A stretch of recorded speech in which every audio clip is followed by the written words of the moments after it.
You pick up your phone. A few minutes turn into hours. One post leads to another. One video drags you into the next. The endless scroll is hypnotic, quiet, and disorienting. It loops your attention in ways you barely notice, stretching moments, bending perception, and creating a subtle digital form of time distortion. This is the digital time loop, a modern echo of the mind's love for repetition. The phenomenon begins innocently. You check a notification, glance at a feed, then another, then another. Each swipe delivers a small burst of novelty, a micro-dopamine reward, a sense that something important might appear if you just keep going. Hours dissolve into minutes. The screen becomes a mirror, reflecting back patterns you did not realize you were already familiar with. The loop tightens, gentle but insistent. Psychologists and behavioral scientists have studied this extensively. The endless scroll is designed to exploit attention loops. Social media algorithms detect your engagement, subtly feeding content that encourages further swipes, longer watching, deeper immersion. Each loop reinforces itself, creating a quiet trance. Time, measured in screens and posts, feels elastic. Sometimes fast, sometimes slow, but rarely as it really is. Take a moment. Reflect on the last time you lost yourself in the scroll. Did hours vanish while your mind remained engaged in endless loops of content? You may feel a sense of mild pleasure or relief, but there is also a quiet unease, a feeling that you are moving yet never arriving, participating in a cycle that is self-sustaining and invisible. The eeriness of the digital loop lies in its subtlety. Unlike the obvious distractions of television or conversation, the endless scroll creates recursive attention without pause. Each moment resembles the last, yet each feels unique, drawing you deeper into the loop. You are both observer and participant, a passenger on a ride with no clear destination. Even outside social media, digital loops infiltrate daily life. Notifications, messages, news updates, they all have the potential to fold time back on itself, creating loops of engagement that mimic the mind's natural craving for pattern and repetition. You may glance for one moment, then realize hours have passed in quiet immersion. The boundaries of linear time become hazy, folded beneath the rhythm of scrolling, tapping, and watching. The cost is subtle but cumulative. Attention becomes fragmented, the sense of real-world progression blurs, and moments of reflection are replaced by the quiet rhythm of repetition. Yet awareness changes the experience. By noticing the loop, by observing without judgment, you gain a measure of control. You can step back, pause, and release the rhythm without frustration or guilt. Take another breath. Notice the gentle pull of repetition, the way novelty loops endlessly, and the way the mind is guided through this digital labyrinth. Awareness softens the grip of the loop, transforming hypnotic repetition into a moment of mindful observation. You are not trapped. You are participating consciously. The final page turns, the credits roll, or the day comes to an end. You feel closure, or at least you think you do. But then you notice the whisper. Endings are not always final. Perhaps they are beginnings in disguise, subtle loops where one conclusion folds into a new start. The end is never absolute. It bends, curves, and quietly leads you forward. Is the end just the beginning? It is a question that haunts perception, philosophy, and even physics. You watch a story conclude, yet your mind already imagines sequels, echoes, and consequences. You experience a life event, a failure, a success, or even the fading of a single day, and sense the momentum carrying you towards something else. Endings, like time itself, are not points. They are folds in a continuum. Take a moment. Reflect on the last ending you experienced. A relationship, a job, a chapter in life. Notice the lingering feeling, the pull of what comes next. You may feel grief, relief, excitement, or uncertainty. All of these are signs that endings do not exist in isolation. Each one reverberates, rippling into beginnings you may not yet recognize. The end is never a wall, it is a door, often subtle, quietly swinging open behind the curtain of perception. Philosophers have long explored this. Heraclitus spoke of constant change, of rivers that never stay the same, suggesting that every conclusion flows into the next moment. In Eastern thought, life is cyclical. Birth follows death, and endings are points of transformation, not annihilation. Even modern science hints at loops. In physics, the conservation of energy ensures that nothing truly vanishes. Everything transforms, folds, and continues. The eeriness of this idea is quiet but profound. You may feel a subtle tension as one chapter closes, a ripple of déjà vu, as if you've lived this transition before, or as if the future has already been written in hidden loops. The mind senses continuity, even in what seems final, revealing the layers beneath linear perception. Endings fold back into beginnings, each moment a spiral of recurrence, each conclusion a seed. Take another breath. Notice how endings shape perception. The pause between chapters, the silence after the last note, the moment after completion, all are doorways. You do not need to rush through them. You can linger, observing the subtle connections, allowing the mind to trace the loop from end to beginning, noticing the soft rhythm that binds one phase of life to the next. Even in sleep, this concept unfolds. The day ends, yet the mind cycles through dreams, memory, and subconscious reflection. Each night is an ending, and each morning a beginning. Your consciousness traces loops, sometimes imperceptible, sometimes vivid, but always continuous. Endings are never true conclusions. They are an invitation to notice the patterns, to reflect, and to step into the next loop consciously. The cost of ignoring this subtle rhythm is missing the continuity beneath life's apparent stops. You may see finality where there is transformation, closure where there is unfolding. Awareness, however, changes perception. The end becomes gentle, familiar, even comforting. A reminder that life, time, and consciousness are not linear threads, but interwoven spirals, where every finish folds into a new start. Night falls, and the world grows quiet. Shadows stretch, streets empty, and the hum of activity fades.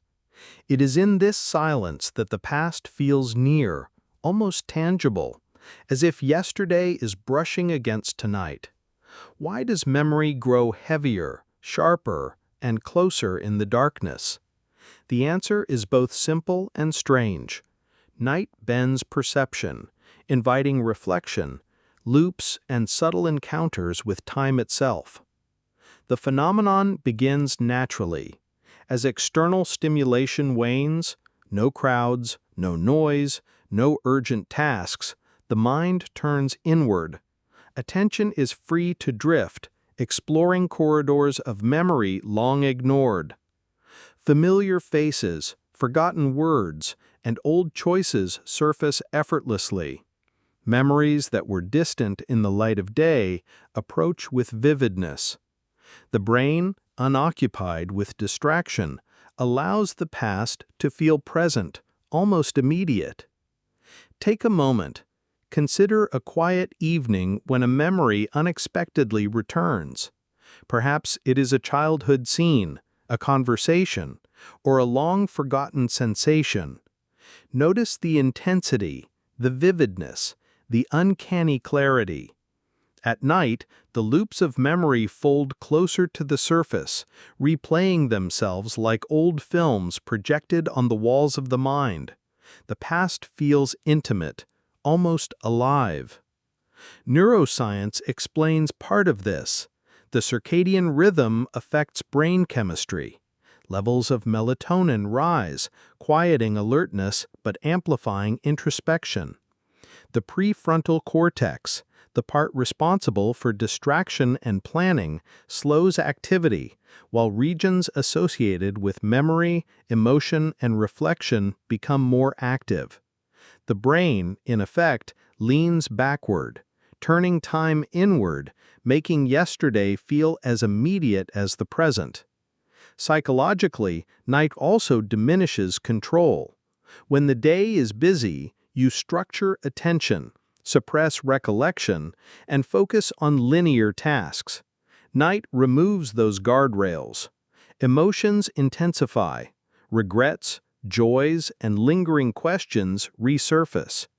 Time feels folded, compressed. Moments from decades ago echo as clearly as yesterday's conversation. Loops of memory, habit, and reflection intertwine, forming a tapestry of past and present. The eeriness of this nocturnal closeness is subtle. It can be comforting, like a warm hand reaching through time, or it can be unsettling, a reminder that the past is never truly gone, that echoes of choices, people, and places follow you quietly. Even moments you thought forgotten can return unexpectedly, gentle but insistent, asking for attention, reflection, or understanding. Take another breath. Observe the sensation. The feeling that the past is near is not only natural, it is part of how the mind integrates experience. Each memory, each reflection is a micro-loop, a reminder that life is layered, not linear. Night simply illuminates the folds, allowing the mind to explore them more fully. The cost of ignoring this phenomenon is subtle. You may feel fragmented, as though time is slipping, or the past is pressing too close. But by observing, you can step into the loop consciously. Memory becomes a gentle guide, not a haunting presence. You can feel the closeness, appreciate it, and let it soften your perception of time rather than overwhelm you. You're reading, painting, coding, or playing music. Hours pass unnoticed. A song ends, the sun has moved, and you feel as if no time has passed at all. This is the experience of lost time, often called flow or trance, a state where the mind becomes fully absorbed and the ordinary measures of seconds and minutes dissolve. In this space, time itself seems to bend, fold, even disappear. Flow is a paradox. It is both deeply ordinary and extraordinarily profound. On the surface, it is the simple joy of doing something you love, fully immersed. Yet, at the same time, it hints at a larger truth, that time is not an external constant, but a perception shaped by consciousness. When you are in flow, the brain's sense of self fades, and the boundaries between past, present, and future blur. Moments fold into one another, creating loops of experience that are both ephemeral and eternal. Psychologists have studied this phenomenon extensively. Mihaly Csikszentmihalyi, the pioneer of flow research, described it as a state where challenge meets skill, where attention is fully absorbed, and where self-consciousness vanishes. In this state, dopamine and other neurotransmitters reshape perception, altering the way your brain tracks time. Seconds stretch, compress, or evaporate entirely. You lose the conventional markers of linear existence, stepping instead into a looped rhythm of presence. Take a moment. Recall a time you were completely absorbed in an activity, losing track of time entirely. Perhaps it was reading, writing, creating, or even walking. Notice how the hours seemed to evaporate, how the world outside ceased to exist. This is the essence of the flow state, a microcosm of time's flexibility, a quiet loop where you and the task become inseparable. The eeriness of lost time emerges when you realize how easily it can blur with memory. You may wake from hours of immersion feeling disoriented, unsure of when the activity started or ended. The mind struggles to stitch together a linear timeline because in trance, the normal markers of succession, clocks, schedules, and social cues fade into irrelevance. Flow creates a private loop of experience, invisible to anyone but you. Even in everyday habits, micro-trances occur. Washing dishes, walking the dog, or driving familiar routes can trigger moments where time seems to vanish. The brain, ever efficient, minimizes awareness of repetitive actions, allowing consciousness to fold inward. These are small, gentle loops, often unnoticed, but they echo the larger phenomenon of flow. Time can be suspended, experience can be recursive, and perception can diverge from reality. The cost of lost time is subtle. You may miss appointments, lose track of commitments, or feel disoriented when returning to linear tasks.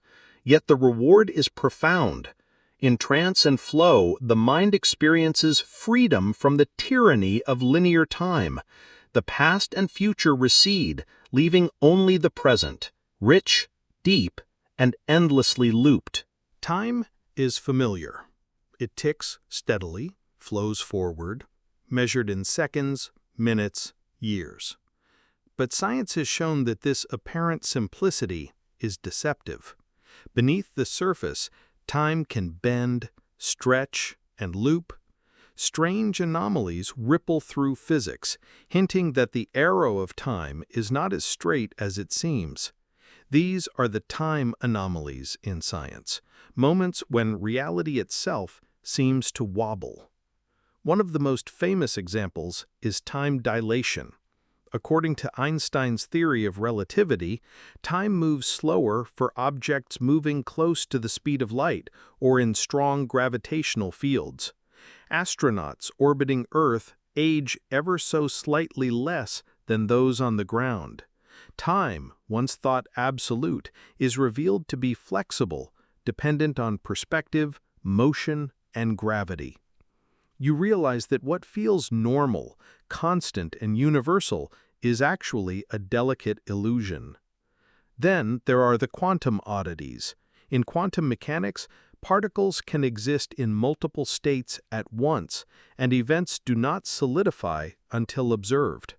Some interpretations suggest that past and future are not fixed, but exist in a superposition of possibilities, influencing the present in ways that are subtle, almost imperceptible. Time is no longer a river, but a web of potential outcomes, each thread coexisting until reality collapses one way or another. Take a moment. Consider the way time feels in everyday life. Sometimes it stretches, minutes dragging endlessly. Sometimes it contracts, hours vanishing in a blink. These sensations may seem ordinary, but they mirror the strange truths scientists uncover. Time is elastic, subjective, layered. Your perception is only one thread in a vast, fluctuating tapestry. Other anomalies appear in cosmology. Black holes, for instance, bend both space and time, slowing clocks near their surfaces. Near a massive star, time might pass differently than on Earth, creating subtle loops in causality. Even more puzzling, some theoretical physics models suggest closed time-like curves, paths through space-time that could loop back on themselves, allowing a form of time travel, at least in principle. The universe itself may contain its own loops, hidden and unseen. The eeriness lies in what this suggests about daily life. If time is malleable, then moments are not strictly linear. The past may not be entirely fixed. The future may ripple into the present. Memory, perception, and events are intertwined, forming loops and folds you can neither see nor measure directly. The reality you experience is a projection filtered through subjective perception, memory, and expectation. The cost of ignoring these anomalies is subtle. You assume life moves in a straight line, cause, effect, outcome. But the universe is rarely so simple. Awareness of time's elasticity can unsettle, revealing how fragile our sense of permanence really is. Yet there is also freedom in the knowledge.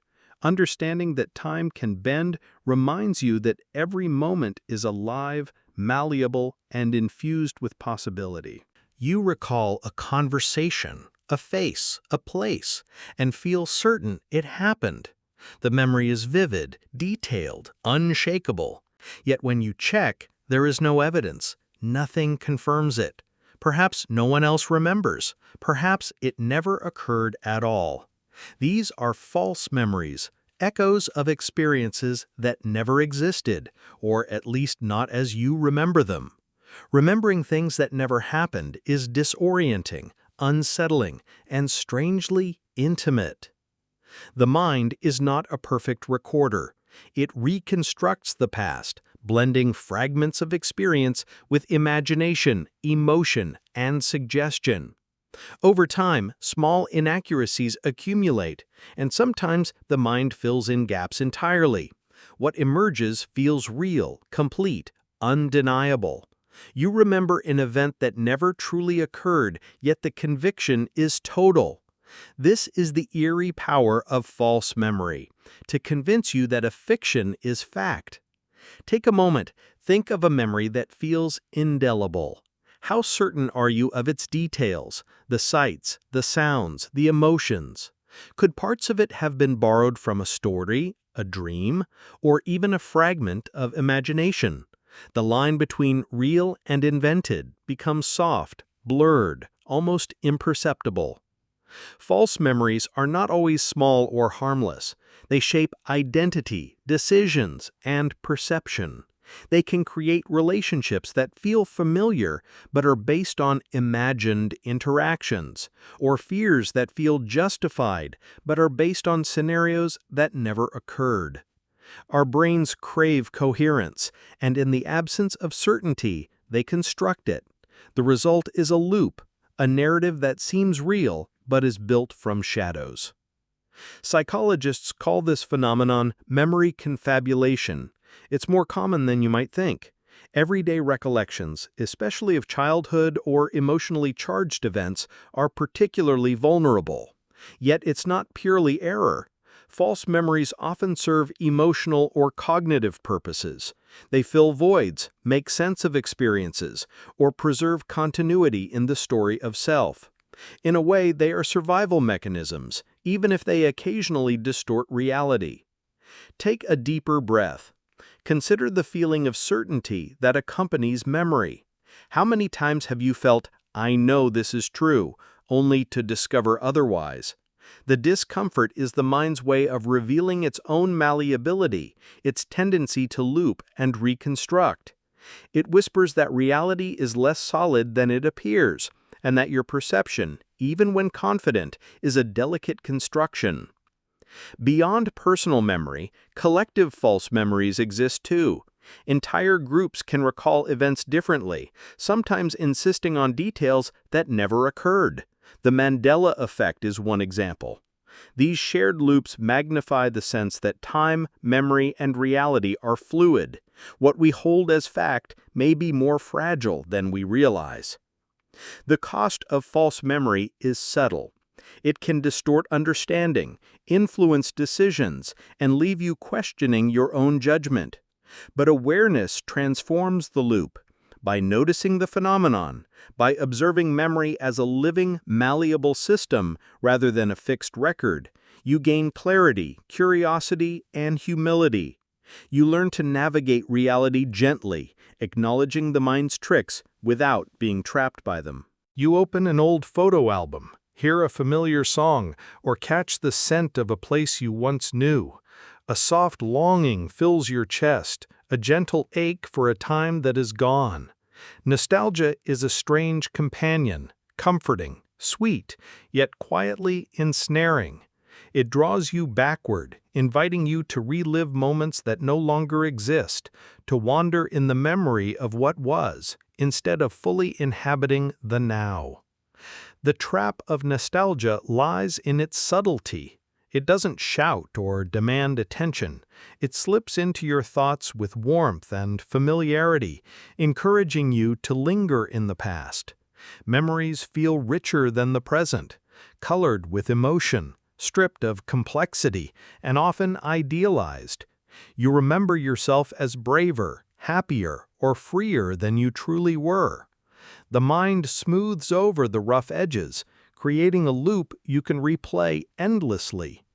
Psychologists describe nostalgia as bittersweet reflection, a yearning for continuity in the self, a way to maintain identity across time. It can soothe loneliness, restore a sense of meaning, and provide comfort in moments of uncertainty. Yet nostalgia can also become a loop, a gentle cage that pulls you away from the unpredictability and possibility of the present. Take a moment. Think of a memory you return to often. Notice the warmth, the longing, the familiar patterns that feel safer than now. This is the trap. By continually revisiting a polished past, you risk living less fully in the present. Each loop of memory reinforces a version of reality that is gone, yet somehow insists on shaping your current perception. The eeriness of nostalgia emerges when you realize how much it can influence decisions. People chase old passions, reunite with former friends, or revisit places, searching for the feeling rather than the moment itself. You may find comfort in the repetition, but you may also encounter disappointment. The past is fixed. Your memory is a lens, not a time machine. The world you long for exists only in loops of recall. Even collective nostalgia can carry loops across generations. Cultural memories, shared histories, and inherited stories evoke longing for eras you never lived. The sensation is the same, a pull toward a past that may never have existed exactly as remembered. Societies can become trapped in idealized narratives, looping endlessly in remembrance rather than moving forward. The cost of nostalgia is subtle but powerful. It can dull attention, soften ambition, and perpetuate cycles of yearning. Yet awareness transforms it. By noticing the loop, you can allow nostalgia to teach without ensnaring, to soothe without trapping. Memory becomes a guide, not a cage. You can cherish the past while choosing to act, explore, and live in the present. Take another breath. Observe the pull. Notice the warmth, the ache, the repetition. Understand that nostalgia is a bridge, not a destination. You can cross it, but you do not have to linger indefinitely. The trap of nostalgia reminds us that time is layered. The past is always with us, whispering, echoing, shaping perception. The key is not to deny the pull, but to step lightly through it, observing the loops without losing yourself. You wake up, reach for your phone, scroll through messages, brew your coffee, brush your teeth, tie your shoes, and leave. Each action feels automatic, almost invisible. Yet hidden in these movements are micro-loops, tiny, repeating sequences of behavior that shape your day, your mood, even your sense of self. They are so small, so habitual, that they slip by unnoticed, like a clock ticking in the background of your mind. Micro-loops in daily habits are deceptively simple. They seem mundane, repetitive, and harmless, but they form the invisible structure of your life. From the order you take in your morning routine to the way you check email or scroll social media, these loops shape perception and expectation. They quietly create patterns that your brain comes to rely on, building the rhythm of existence without you actively realizing it. Psychologists explain this as habit formation. Repetition strengthens neural pathways, making behavior more efficient. The more a loop repeats, the more automatic it becomes. You no longer have to think about it, you just do. That efficiency is useful. It frees the mind for creativity and decision-making, but it also deepens the loops, embedding them so firmly that breaking them feels almost impossible. Take a moment. Think about the small habits you repeat without noticing. The way you hold your cup of coffee, the order in which you put on clothes, the precise moment you check the clock or the phone. Notice how these micro loops bring rhythm to your day, but also tether you to predictability. Even tiny actions carry a sense of inevitability, a quiet shaping of your experience that mirrors the larger patterns in life. The eeriness of micro loops emerges when you begin to notice them. Each repetition feels like a small echo, a whisper from the past informing the present. You realize that every day is constructed from countless tiny repetitions, creating a lattice that both supports and confines you. The loops are comforting in their predictability, but subtle tension arises when you recognize how much of your day is pre-scripted. Even your emotions are caught in micro loops. Anxiety, excitement, or irritation can spiral in small sequences, repeating unnoticed until the effect compounds. Habits of thought, like habits of action, quietly shape perception and expectation, looping endlessly beneath the surface. The cost of these loops is subtle.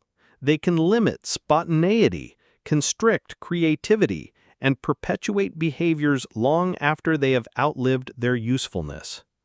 But awareness is transformative. By noticing the loops, you can begin to redirect them.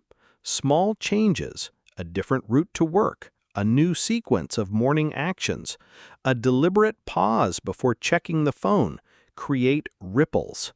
Even minor disruptions can bend the rhythm of your day, reminding you that you are not entirely at the mercy of repetition. Take another breath. Observe the loops around you. Watch the patterns of your daily life. See them as structure and cage, rhythm and mirror.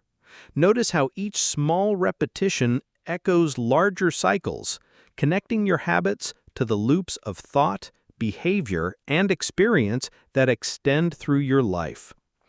Micro loops are not mistakes. They are part of the fabric of time as you live it. Tiny threads weaving continuity, shaping perception, holding the day together. And when you notice them, they can become instruments of gentle awareness rather than subtle confinement. Regret is subtle. It doesn't arrive as a thunderclap. It slips in quietly, settling like dust in the corners of the mind. Some regrets are small, missed opportunities, forgotten words, things left unsaid. Others are larger, shaping decisions, relationships, even the trajectory of life itself. Over time, regret becomes ritualized. You replay the past in your mind, not once, but countless times, each replay carrying the same ache. This is the ritual of regret. The ritual often begins innocuously. You think back on a choice, a conversation gone wrong, a decision you wish you hadn't made. You feel the familiar pull of what if, imagining a different outcome. Then another memory surfaces, another misstep. Slowly, the mind loops through a sequence of actions, decisions, and consequences. You are both the observer and the actor, trapped in a cycle of reflection that feels eternal. Psychologists describe this as rumination, a repetitive focus on negative events often paired with anxiety or self-doubt. The mind rehearses scenarios endlessly, hoping for insight, closure, or redemption. But insight rarely comes. The ritual continues, feeding itself like a candle burning against the night, flickering but never extinguished. Take a moment.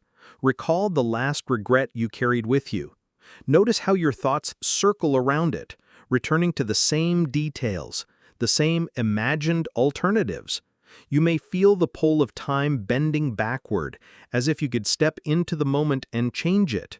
But the truth is quieter, more unsettling. You cannot alter the past. You can only revisit it in this endless loop. The ritual of regret is paradoxical. It can teach, offering reflection and understanding, but it can also trap, keeping you tethered to moments you cannot change. Each replay strengthens the memory, reinforces the pattern, until the regret becomes a companion, subtle but constant, whispering that perhaps your mistakes define you more than your choices do.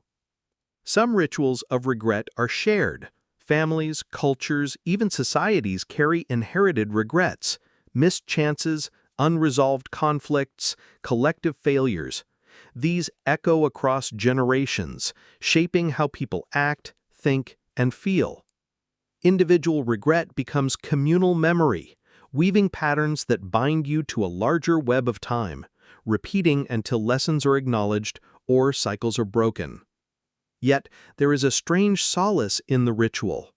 Awareness allows you to see the pattern, to notice the repetition without being consumed by it.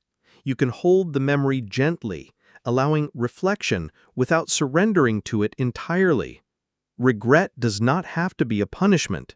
It can be a teacher, if approached with calm and care. The cost of ignoring it is subtle. Regret left unexamined seeps into daily life, coloring decisions, stifling risk, and shaping interactions with quiet insistence. But when acknowledged, the ritual becomes a meditation, a slow turning of the wheel that teaches without trapping. So tonight, if the ritual of regret finds you, pause. Don't fight it.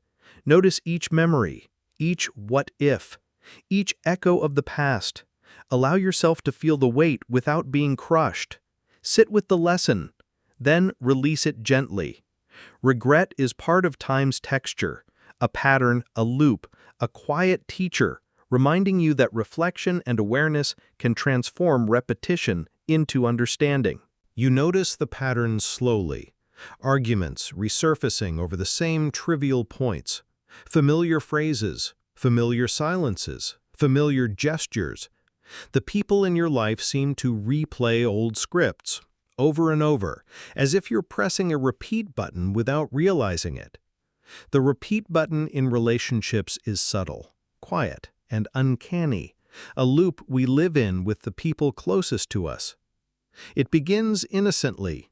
You meet someone new and there is excitement, novelty, a sense of possibility. But as time passes, the same patterns emerge. The same misunderstandings, the same frustrations, even the same moments of joy return in familiar sequence. You think you are changing the dynamic, but the loop seems stronger than your will. It's as if relationships have their own memory, carrying the echoes of every interaction, every argument, every reconciliation. Psychologists call this repetition compulsion, the tendency to recreate past dynamics even when they cause discomfort. We carry patterns learned from childhood, from previous relationships, even from friendships long gone. These patterns are invisible threads, guiding our behavior, nudging us toward familiarity, even if it hurts. You may be drawn to someone not because they are right for you now, but because they fit a pattern you already know. Take a moment. Think of your most recent argument or a recurring tension in your life. Notice how it mirrors older moments, even ones you barely remember. The same fears, the same words, the same rhythm of interaction. You may feel trapped, but awareness is the first step toward change. The loop is not always negative. Sometimes repetition is comfort. You find joy and predictability in rituals, in the reassurance of shared history. But the repeat button becomes problematic when it prevents growth. When the same conflicts arise again and again, you may begin to wonder if you're living freely or simply reenacting lessons you never fully learned. Even love carries loops. People fall in love, grow apart, and fall again, often with echoes of the past repeating in new forms. The same heartbreaks, the same misunderstandings, the same patterns of attraction. They follow like shadows. Some see this as fate, others see it as evidence that time and memory are stitched into relationships themselves, replaying until lessons are absorbed. Take a deeper breath. Notice the ways your own behavior may be part of the loop. Are you unconsciously pressing the repeat button? Are you drawn to patterns because they feel safe or because they feel inevitable? Awareness allows small interventions, gentle shifts that ripple outward, changing the rhythm without breaking it entirely. The cost of ignoring the loop is subtle but profound.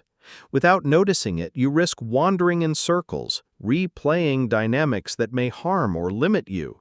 But noticing it does not guarantee escape, it simply gives you a choice. You can break the cycle, gently, or you can follow it with consciousness, learning from its rhythms rather than suffering blindly within them. Relationships are living, breathing systems. They remember, they echo, they repeat. And when you notice the repeat button, you gain access to a strange form of power, the power to intervene, to redirect, to pause before hitting play again. Time feels simple on the surface, one moment after another, past behind us, future ahead. But quantum physics suggests something far stranger. At the smallest scale, time doesn't behave like a straight arrow. It behaves like a shimmer, a wave, a possibility field. And hidden inside those possibilities may be not just many futures, but many pasts. Quantum time and parallel pasts is a theory that unsettles because it flips our certainty upside down. We like to think the past is fixed, it happened, it's over, and it cannot change. But what if that's only an illusion? What if the past is as fluid as the future, shifting, branching, and overlapping? You might not just live with one history, you may live with countless variations, rippling just out of sight. In quantum theory, particles don't exist in one state until they are observed. They exist in a cloud of possibilities, each equally real until one becomes actual. Some scientists have suggested that reality itself may work the same way.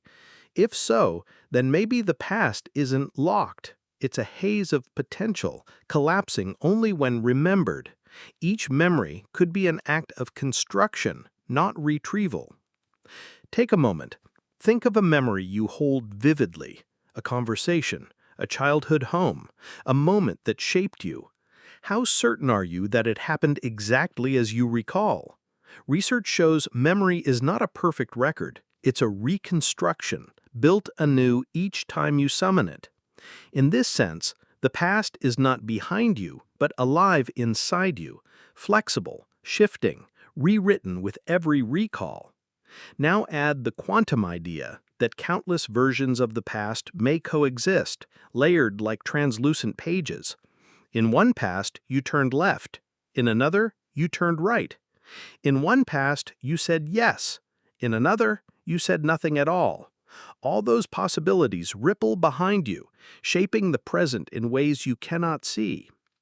This may help explain why some memories feel ghostly, uncertain, as if they don't belong fully to you. Phantom recollections, false memories, deja vu, they may not be errors at all, but glimpses of parallel pasts brushing against your own. The Mandela Effect, when groups of people swear something happened differently than recorded, may be another crack in the illusion. Evidence, perhaps, that time is not a single line, but a quilt of overlapping histories. The cost of parallel pasts is disorientation. You want to trust that the ground beneath you is solid, that your memories are anchors. But if the past itself is unstable, then what does that mean for identity, for truth, for the story of your life? Are you one person with one history, or countless selves, each carrying different echoes of what might have been? And yet there is a strange freedom here, too. If the past is not fixed, then neither are you. The loops you think define you may not be absolute. The mistakes you believe are carved in stone may exist in other forms, softened or erased. You are not only the sum of what happened, You are the sum of many possibilities woven together into the person you are now. So when you feel haunted by memory, pause. Notice the uncertainty. It may not be failure of recall, but evidence that the past itself is layered, shimmering, quantum. Perhaps every version exists, and you are simply walking the thread where they all converge. We are taught to see life as a straight path. Birth at the beginning, death at the end, and a line of choices in between. But sometimes the line bends. Sometimes it doubles back. Sometimes you realize the path feels more like a labyrinth than a highway. You don't march forward, you wander, turning corners that lead you back to where you started. Life as a labyrinth, not a line, is a disorienting but strangely comforting thought. In a labyrinth, every step feels purposeful, yet you are never quite sure where it leads. The walls are high, the turns confusing, and the sense of direction unreliable. You walk, thinking you're moving forward, only to realize you're circling back, repeating loops you thought you'd already escaped. Psychologists see this feeling in human behavior. We repeat relationships, habits, even mistakes, as though retracing steps in a maze. You leave one job only to find the same frustrations in the next. You walk away from one person only to meet their shadow in someone new. It feels like you're trapped in the architecture of your own choices, tracing the same pattern again and again. Take a moment. Think about your life so far. Can you see the loops, the lessons that returned, the challenges that circled back? Did you notice how the maze seems designed not to take you somewhere new, but to deepen your awareness of where you already are? Science tells us that the brain thrives on repetition. Neural pathways carve grooves through experience, making it easier to repeat than to invent. You may believe you're choosing freely, but much of what you do is guided by patterns you've already lived. The labyrinth lives inside your mind as much as outside it. But there is something else about labyrinths. They are not prisons. Unlike a maze which seeks to trap you, a labyrinth is meant to be walked. It folds in on itself not to confuse you, but to slow you, to force you to reflect. Every turn is a mirror, showing you what you carry with you. The path may circle, but it always leads you closer to the center. The cost of seeing life as a line is frustration. You expect progress, milestones, a steady march forward. When reality doubles back, you feel like you've failed. But in a labyrinth, doubling back is part of the design. There are no wasted steps, only repetitions that bring you deeper into yourself. Perhaps fate is not about reaching a single destination, but about moving through loops until you understand them. Perhaps the labyrinth is life's way of teaching you that time is not always about direction, it is about depth. When you feel lost in repetition, when you wonder if you're stuck in the same patterns forever, pause. Notice the walls around you, the echoes of familiar turns. You are not walking backward, you are spiraling inward. You may pass the same landmark more than once, but each time you see it with new eyes. That is the quiet gift of the labyrinth. You say the words quietly to yourself after the fact. I knew this would happen. The moment plays out in front of you, and it feels less like a surprise and more like confirmation. Somewhere inside, you had already seen it coming. The "I knew this would happen" phenomenon is part intuition, part memory, part haunting. It makes you wonder if the future whispers to us long before it arrives. Sometimes the phenomenon feels harmless. You predict the punchline of a joke, or sense that a friend will cancel plans, or anticipate the exact moment a glass will fall from the table. But other times, it feels heavier. You sense a breakup before it begins, a crisis before it strikes, or a loss before the news arrives. In those moments, it no longer feels like coincidence. It feels like a loop you've stepped into knowingly, watching fate play itself out in slow motion. Psychologists explain it as hindsight bias, the tendency to believe after something has happened that you knew it all along. The mind rewrites memory, planting a false sense of foresight. It's comforting in a strange way. If you predicted it, then the chaos of life feels less random. But that explanation doesn't always erase the unease, because sometimes the knowledge arrives before the event, not after. A quiet certainty, an inner voice insisting, this is inevitable. Take a moment. Think of a time you felt it. A conversation that unfolded exactly as you expected. A mistake you saw coming long before it arrived. Did you really predict it, or are you just editing the past to match the present? The question itself is part of the loop, your mind looping back to find meaning in repetition. Science offers another possibility. The brain is a pattern machine. It collects data from tiny cues you don't consciously notice, tone of voice, gestures, shifts in routine. From these fragments, it builds predictions. When the prediction is right, you feel as though you glimpsed the future. When it's wrong, you forget it ever happened. The illusion of foresight emerges not from magic, but from probability. And yet there's a deeper, stranger interpretation.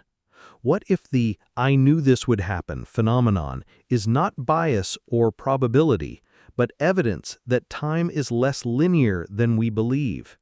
What if moments ripple forward and backward, sending faint echoes into the past? Your sense of inevitability may not be imagination. It may be the future leaking into the present, pulling you to it. The cost of the phenomenon is subtle. It leaves you questioning whether your choices matter. If you always knew this would happen, then were you ever truly free to change it? Or were you simply walking the only path available, replaying events that were already written? Each time you whisper the words, "I knew this would happen," you tighten the loop a little more, reinforcing the idea that the story is fixed. You look at your parents, your grandparents, and sometimes you see yourself. The gestures, the worries, the way they tell stories or repeat the same mistakes. It feels less like inheritance and more like repetition, as if families are caught in invisible circles. What they lived through, you live again. What you struggle with, your children may face in turn. These are generational time loops, the quiet cycles that echo through bloodlines, binding the past to the present. Generational time loops can be comforting, like traditions passed down through time.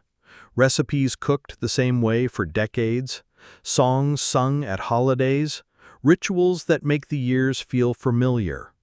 But beneath the warmth, there is also the repetition of pain, patterns of fear, addiction, silence, or loss that seem impossible to escape. Families often carry stories not just in memory, but in behavior, in habits, in the unspoken. The past doesn't just influence the present, it repeats inside it. Psychologists call this intergenerational transmission. Trauma, behaviors, even subconscious responses can echo across generations. A grandparent's unhealed wounds become a parent's fears, which become a child's anxieties. You may feel like you are living your own life, but the shadows of those before you are quietly shaping your path. Take a moment. Think of your family. Can you trace patterns, cycles that repeat themselves? The way arguments always circle back to the same themes? The way opportunities are grasped or missed again and again? Sometimes the resemblance is uncanny. A decision you make without thinking mirrors one made decades earlier by someone you barely knew. Science suggests this is partly biological. Stress can change the body on a genetic level, leaving marks that are passed down like echoes. Stories you've never been told might still live in your cells, steering you in ways you don't recognize. At the same time, culture and environment build loops through learned behavior. You inherit not only eye color and height, but also ways of thinking, reacting, and coping. But beyond science, there is the eerie sense that time itself circles through families, as though each generation is not truly free, but caught in reruns of the same story, trying over and over to resolve what was left unfinished. If so, then maybe your life is not just your own. It is part of a long loop that stretches backward and forward, endlessly replaying until someone breaks it. The cost of generational time loops is heavy. They can trap families in cycles of silence, poverty, or conflict. They can also trap individuals in roles they never chose: caretaker, rebel, scapegoat, echoes of positions once held by someone long gone. You may feel like you are choosing, but in truth you may be acting out a script that has been rehearsed for decades. And yet awareness changes everything. To see the loop is the first step toward shifting it. Small choices ripple forward, even if they cannot erase the past. Breaking the cycle may be as simple as speaking what was never spoken, forgiving what was carried in silence, or creating new rituals that overwrite the old. So when you feel trapped in the weight of your family's history, pause. Ask yourself, is this mine or is this borrowed from those who came before me? Notice the loop without judgment, because once you see the pattern, you can begin to bend it. You feel it sometimes, the weight of inevitability. A path laid out before you, choices that don't feel like choices at all, events that unfold with a precision too sharp to be random. People call it fate, the idea that your life is already written, a story you are only acting out. The sensation can be comforting, a sense that you're guided by something larger, but it can also feel like a trap, a loop you cannot escape. Breaking free from fate is not about denying destiny, but about questioning whether it exists at all. Do you truly steer your life, or are you drifting along a river carved long before you were born? Every culture has wrestled with this question. Ancient myths spoke of threads woven by divine hands, cutting and knotting the lives of mortals. Philosophers debated whether free will was an illusion, a mask worn over the machinery of cause and effect. In psychology, fate often takes the form of self-fulfilling prophecy. If you believe something is destined, you unconsciously act in ways that make it happen. Expect failure, and you sabotage yourself. Expect success, and you chase it with confidence. In this sense, fate is not a cosmic law, but a mirror of your own expectations. The prophecy becomes real because you believe in it. But then there are the moments that feel harder to explain. Meeting someone who seems inevitable, making a choice that feels less like a decision and more like a recognition. Watching events align with eerie precision as though they were choreographed. You wonder if these are coincidences or if you've stepped onto rails you cannot leave. Take a moment. Think of the last time something in your life felt meant to be. A job, a relationship, a sudden detour that changed everything. Did you choose it, or did it choose you? Did you break free, or did you simply follow the script? Science suggests that the universe is deterministic, that every moment is the result of the moment before it, stretching back endlessly. If this is true, then freedom is an illusion, and fate is just the name we give to inevitability. Yet quantum physics complicates this. At the smallest scales, outcomes seem to emerge from pure chance. Reality itself flickers between possibilities, and it is only when observed that one path becomes real. Perhaps our lives are the same. branches of possibility collapsing into a single line. If so, breaking free from fate might not mean rejecting destiny, but stepping into a different version of it. The cost of believing in fate is subtle. It can numb your will, soften your choices, lull you into surrender. You stop fighting for change because you assume the outcome is fixed. But the cost of rejecting fate is heavy too. If everything is random, if nothing is written, then the burden of choice rests fully on your shoulders. Freedom becomes a weight, every decision an endless fork. So how do you break free? Maybe you don't. Maybe the only way is to disrupt the loop, not by denying it, but by acting in ways that feel alien to the script, choosing what you would never normally choose, saying the thing you always hold back, taking the path that feels like rebellion. Even if fate exists, you can create ripples within it. And perhaps that's the point. Fate may write the stage directions, but you still choose how to deliver your lines. You can play them straight, or you can improvise. The loop may be there, but your awareness changes its meaning. You meet someone for the first time, a stranger, yet the words come out already familiar, as though you've spoken them before. The exchange feels rehearsed, predictable, like you're reciting lines from a play you didn't know you auditioned for. You nod, you smile, you answer, but underneath the small talk lingers a quiet unease. This is a loop, and you're trapped inside it. Looping conversations with strangers are unsettling because they blur the line between spontaneity and script.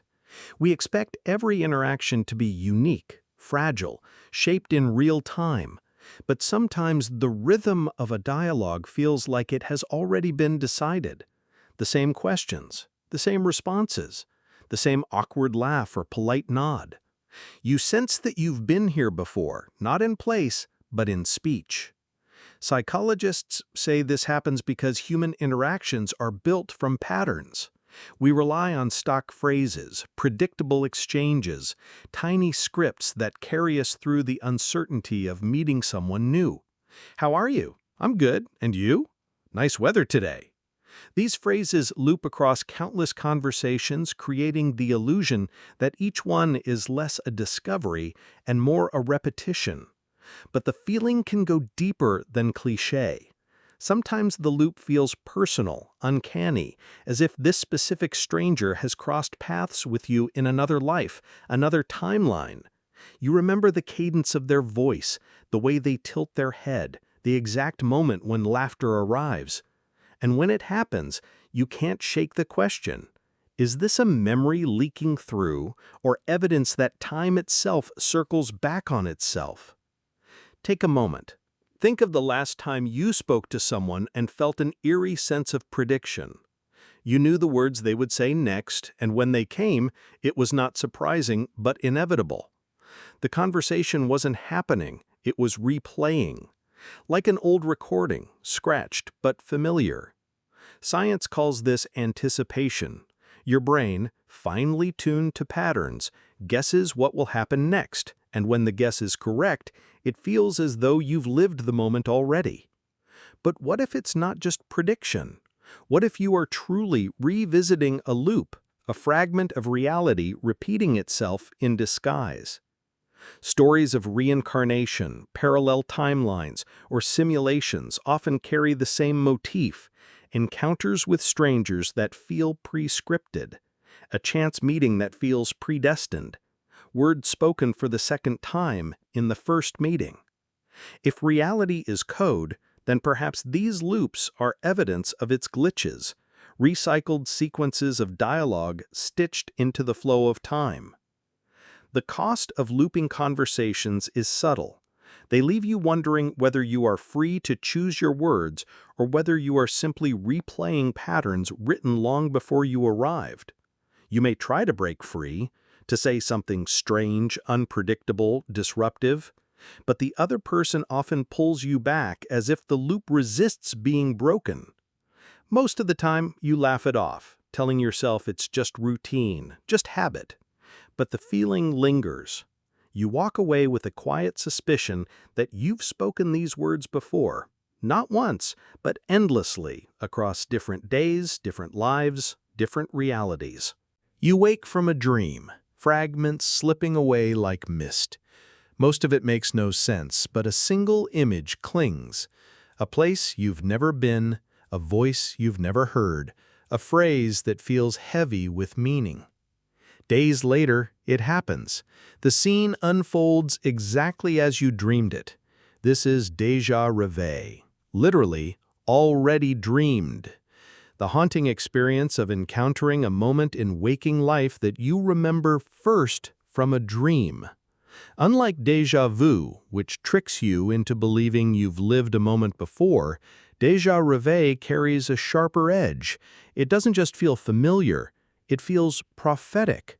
You saw it in sleep, and now it stands before you, solid, undeniable. You wonder, did you predict the future, or did the dream itself help to create it? Psychologists suggest that déjà vu is the mind confusing memory with imagination. Dreams, after all, are stitched from fragments of experience, random combinations of the familiar. When one of those fragments happens to align with reality, the brain seizes on it as proof of foresight. But the explanation doesn't erase the feeling, because when déjà vu happens, the overlap feels too precise, too intentional to dismiss as coincidence. Throughout history, dreams have been seen as portals into the future. Ancient cultures treated them as warnings or messages from beyond. Stories of prophetic dreams run through mythology, religion, and folklore. Even today, people report dreaming of disasters before they strike, of conversations before they happen, of places before they are ever visited. Some scientists argue that déjà vu is simply the subconscious making predictions. Your brain, always scanning patterns, assembles possibilities while you sleep. When one of those happens to align with reality, the brain seizes on it as proof of foresight.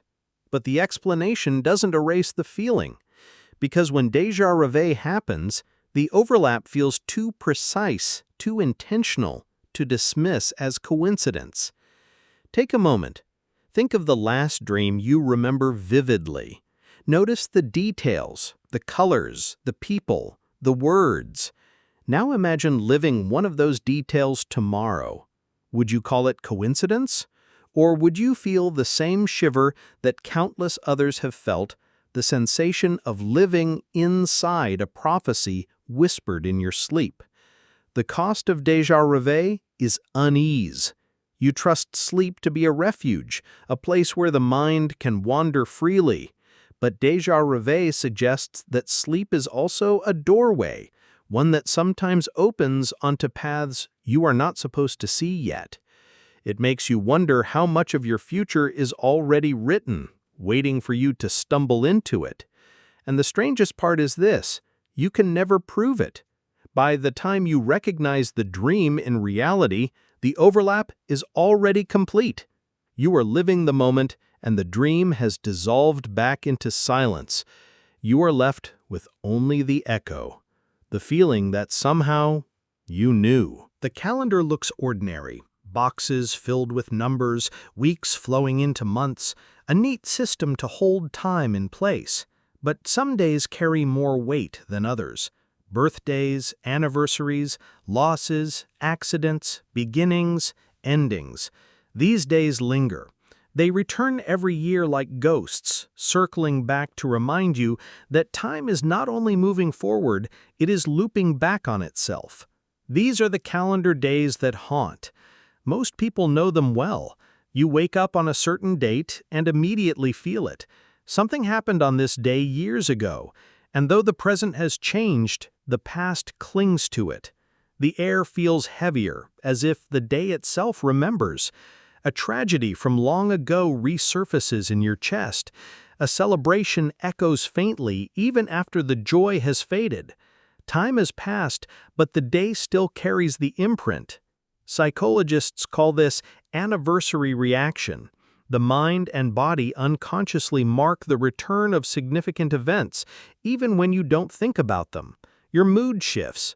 Your sleep feels different. You might find yourself restless or sad without knowing why, until you notice the date. The body remembers what the mind tries to forget. But the strangeness goes deeper, because some calendar days don't just carry memories, they seem to repeat events. You notice patterns, accidents that happen on the same date years apart, arguments that always ignite around a birthday, unexpected coincidences that circle back exactly when the calendar says they should. It begins to feel less like chance and more like time itself is scripted, folding key moments back into your life. Think of your own haunting days, the date someone you loved left, or the moment you made a decision that changed everything. Notice how, even now, those days echo. Each year when they arrive, you live a faint shadow of them again.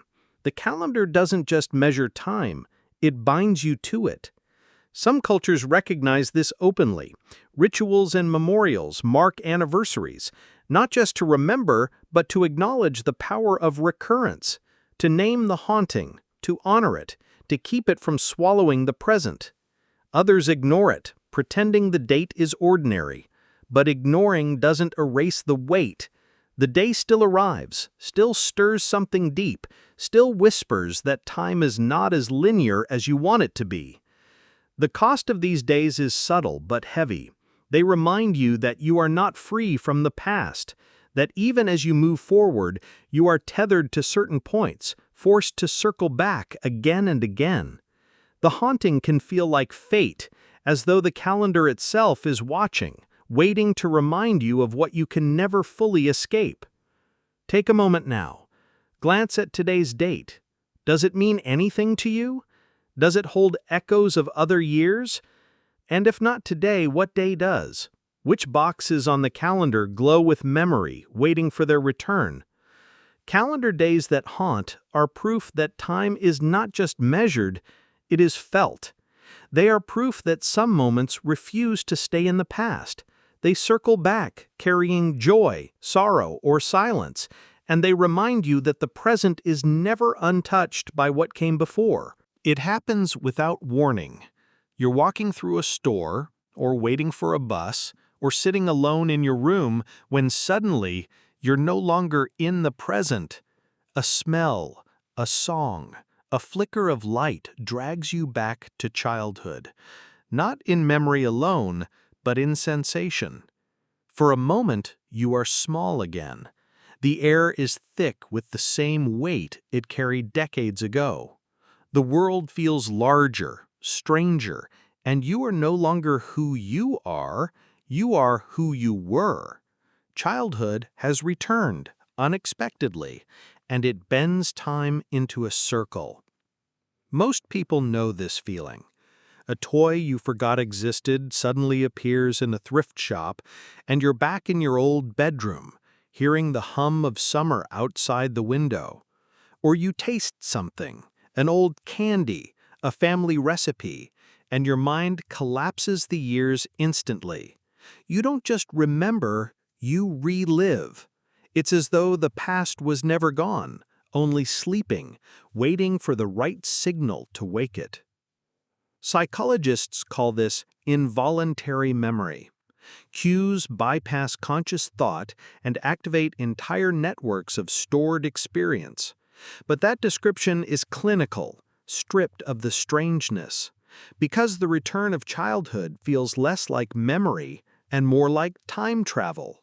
The colors brighten, the textures change, even your emotions shift, aligning with the younger version of you who once walked that path.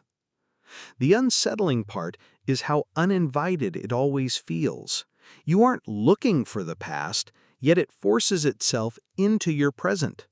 Sometimes the memory is warm, flooding you with comfort. Other times it is heavy, reminding you of fears or pains you thought were long buried. Either way, the return reveals a truth. The child you were has never fully left. They are still inside you, waiting for the right door to open. Take a moment now. Imagine the smell of your old school cafeteria, the creak of a swing, the weight of a favorite blanket. Notice how easily the past slips into the present. It doesn't ask permission. It doesn't need an invitation. Childhood is stitched into you, and it surfaces when you least expect it. The cost of these returns is a kind of disorientation. You begin to wonder if time truly moves forward or if it only layers. The child, the teenager, the adult, all versions stacked inside you, echoing at random. You may live in the present, but the past is always humming beneath the surface, ready to rise. Some people chase this feeling. They collect old toys, watch cartoons from decades past, visit childhood homes. They want the return, the comfort of a time that feels simpler, purer. Others avoid it, unsettled by the way the past can steal the present moment. But neither group can fully escape. Childhood is not a place you leave. It is a shadow that follows you, waiting for the right light to make itself known. And maybe that's the real mystery, that the child you once were is not gone, not replaced, but alive inside you. You grow older, you change, but the foundation remains. When childhood returns, you glimpse that foundation again. You see the innocence, the fears, the wonder. You realize that time didn't erase them, it only buried them under layers of days. You wake up one morning and it feels familiar, not in the way of yesterday, but in the way of years. A memory drifts into your mind, something you thought you had left far behind, and suddenly it overlays the present like an echo. The 10-year echo is not just nostalgia. It is the uncanny sensation that moments from a decade ago reverberate into today, as if time itself is a chamber where sound never dies. Most people experience it quietly. You catch yourself wearing the same style you wore years back. A song you haven't heard in forever plays, and you're transported, not in imagination, but in body. The room around you blurs, and you feel you are back there, 10 years younger, seeing the world through different eyes. For a moment, the two times overlap. The past and present collapse into each other. Psychologists say this is memory retrieval. Old experiences stored deep in the mind resurface when triggered by smells, sounds, or patterns. But the 10-year echo feels stranger than mere memory. It doesn't just remind you, it rewinds you. You feel yourself inhabiting the past, as though time itself bent back and folded you inside it. Why 10 years? Perhaps because it is just far enough to seem distant, yet close enough to still be reachable. A decade is a human unit of time, a milestone we use to measure change. But echoes don't obey numbers. Sometimes it's 9 years, sometimes 12. The feeling remains the same, a resonance that ripples through your life at intervals, reminding you that time never disappears, it just hides, waiting to be heard again. The unsettling part is how the echo often comes uninvited. You're fine, going about your day, when suddenly a smell, a face, a piece of light on the wall tears you backward.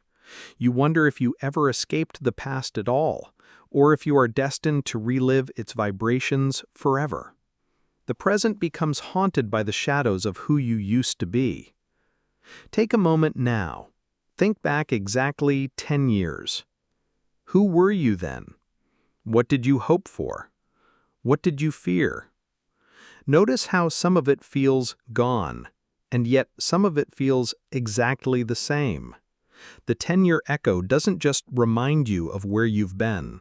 It reveals how much of you is still trapped there, repeating the same patterns in new disguises. The cost of the echo is subtle but deep. It blurs the line between change and repetition. You like to think of life as progress, a steady climb forward. But the echo suggests that time circles back on itself, folding in layers. You are not just moving ahead, you are also replaying old chords, again and again. Some see comfort in the 10-year echo, proof that the past isn't lost, that the people and places you loved still live in the vibrations of memory. Others find it suffocating, a reminder that escape is impossible, that time is less a river than a looped recording. And maybe that is the real lesson, that time doesn't vanish, it lingers, faint but insistent, waiting for the right trigger to remind you that you are still connected to the person you were and perhaps to the person you will be. You look around the room.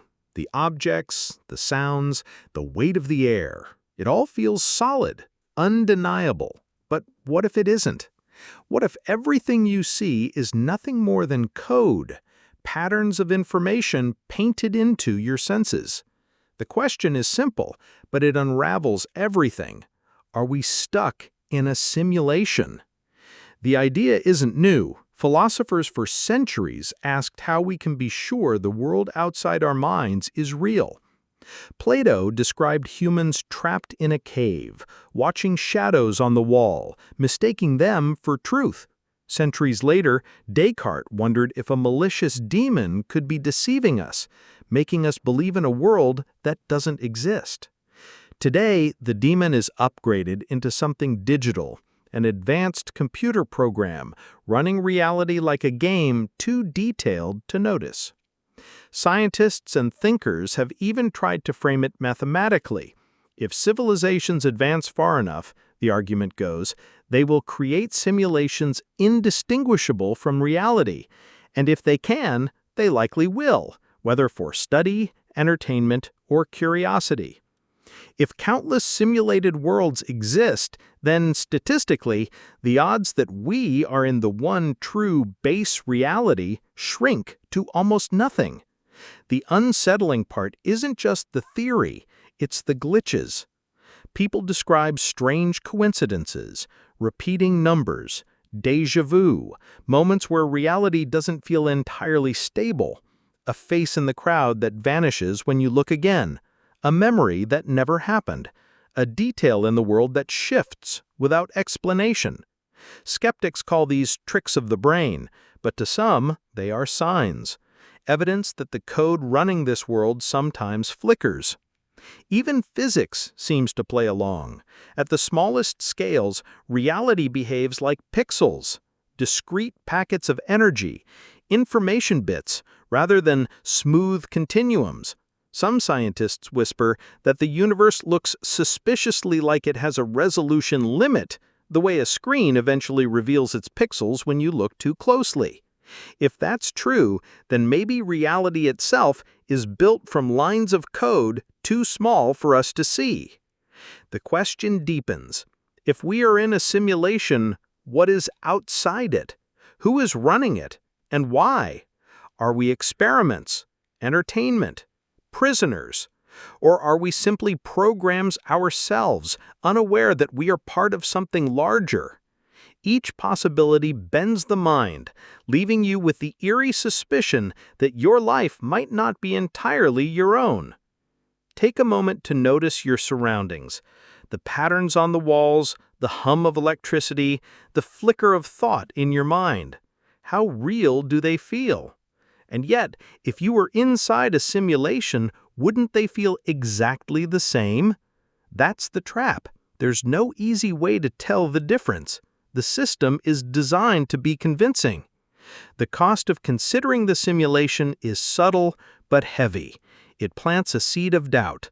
The next time you see a coincidence too perfect, or a glitch in your memory, or a repetition in your day, you may wonder, was that real or just rendered for me? You may laugh it off, but late at night, when the room is quiet, the question returns.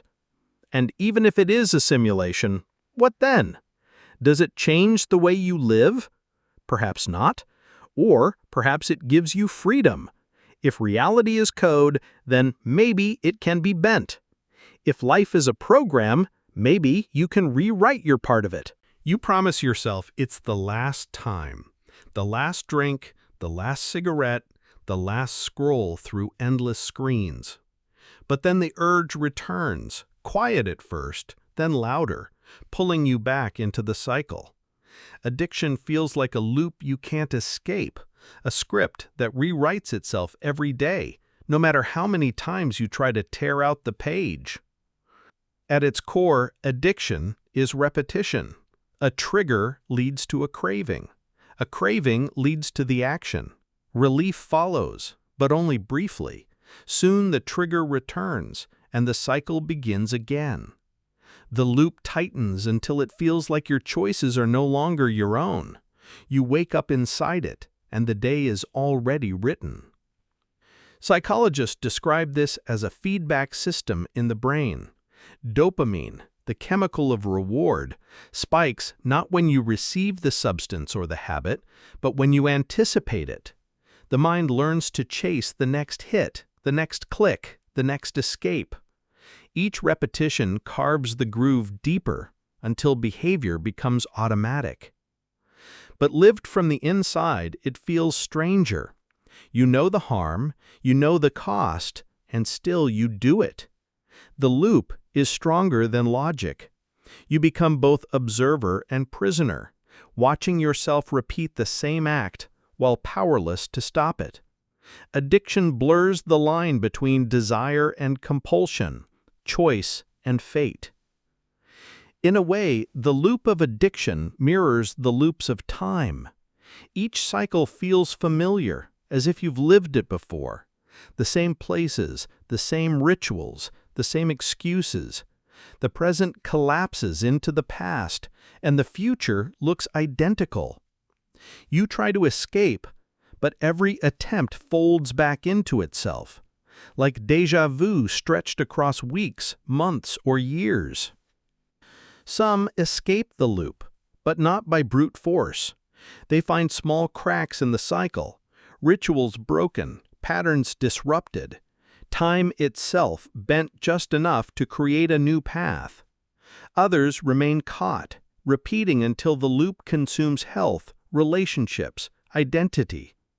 Addiction doesn't just waste time, it eats it, trapping you in repetitions that feel endless. Take a moment and think of your own small loops, the habits you return to even when you wish you wouldn't, the late-night scrolling, the snacks you didn't need, the words you repeat in arguments. Addiction lives on a spectrum, from the subtle to the devastating, but the rhythm is the same: cue, action, reward, repeat. The cost of the loop is more than physical. It steals agency. It convinces you that you are not steering your own life, but caught in a machine that runs without you. It whispers that tomorrow will be the same as today, no matter what you do. And when you believe it, the loop tightens. Yet there is something hauntingly human about addiction. The repetition is a mirror of survival itself. Eat, sleep, breathe, cycles that sustain us. But somewhere in that rhythm, the survival loop mutates into a trap, binding you to patterns that no longer serve. The very mechanism that keeps you alive can also undo you. So when you think of addiction, don't imagine only substances. Imagine the loops in your own mind, the thoughts you replay, the emotions you cling to, the memories you refuse to release. These too are addictive, small loops that circle endlessly, shaping the world you see. You glance at the clock, and for a moment, it feels wrong. A second stretches longer than it should. A blink feels like it lasted minutes. You look again, and the numbers haven't changed. Time has stuttered. The sensation is brief but powerful, like you've slipped outside the normal flow of seconds. This is split-second time travel, not in science fiction machines or wormholes, but in the fragile, elastic way the mind perceives time. Most people experience it without realizing. The feeling that you've already reached for the door before you thought about it. The sense of reacting before the danger appeared. A strange compression or expansion of the moment, where the future seems to arrive early and the past lingers too long. Time doesn't feel smooth, it feels like it skips. Neuroscientists explain it as a quirk of perception. The brain doesn't receive reality in real time. It collects fragments, sights, sounds, sensations, then stitches them together with a slight delay. Most of the time, you don't notice. But sometimes the stitching falters. You sense the lag, the overlap, the extra frame of reality slipping in. It feels like you stepped forward or backward in time, even if only for a fraction of a second. Athletes often describe moments of split-second time travel. A ball moves toward them, and suddenly the world slows. They see the arc, the spin, every detail. In that slowed state, they react faster than thought should allow. Was time altered, or just perception? To the brain, there's little difference. Both create the sensation of moving outside the usual flow. But what if it's more than perception? Some theories in physics suggest that time isn't continuous, but granular, broken into unimaginably small units. If your mind skips across one of those grains, just one, you might feel yourself ahead of the present. A tiny leap, unnoticed by clocks, but felt in your bones. Split-second time travel doesn't change history. It doesn't let you rewrite events. But it makes you wonder, if you can feel even a sliver of time bend, then perhaps time itself isn't as rigid as you believe. Perhaps every moment is already layered with potential paths, and sometimes your awareness brushes against one before it fully arrives. Think about the last time you felt the world slow down. Maybe during an accident, a fall, or even just a sudden surprise. The moment stretches, details sharpening, time dissolving into fragments. Afterward, you can recall the event in vivid detail, second by second, as though you lived it twice. That doubling is its own form of travel. Memory reaching back while perception leans forward. The cost of these moments is uncertainty. If time can warp so easily in your perception, how stable is it really? You trust clocks, schedules, the steady tick of seconds, but inside your own experience, time is less a straight line and more a shifting tide. And in rare flashes, you feel that tide pulling you somewhere it shouldn't. Take a breath. Close your eyes. Imagine a single second. Now imagine it stretching, folding, breaking apart. Imagine stepping just slightly ahead into a moment not yet lived. When you open your eyes again, you might find yourself back where you started. Or maybe, just maybe, a fraction ahead. Split-second time travel doesn't demand machines or theories. It finds you in pauses, in glitches, in the spaces where awareness slips out of sync. A reminder that even the smallest crack in time is enough to make you wonder, if you can leap across a second, what else might be possible? You wake from a dream and dismiss it. A strange sequence of images, a jumble of nonsense.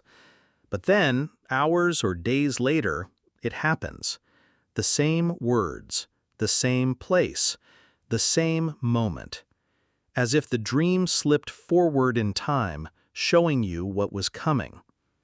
These are dreams that predict reality, and they blur the line between sleep and waking, chance and fate. Most people have felt it at least once. A dream so ordinary, so unremarkable, that when it plays out in real life, you pause, unsettled. Did you imagine it?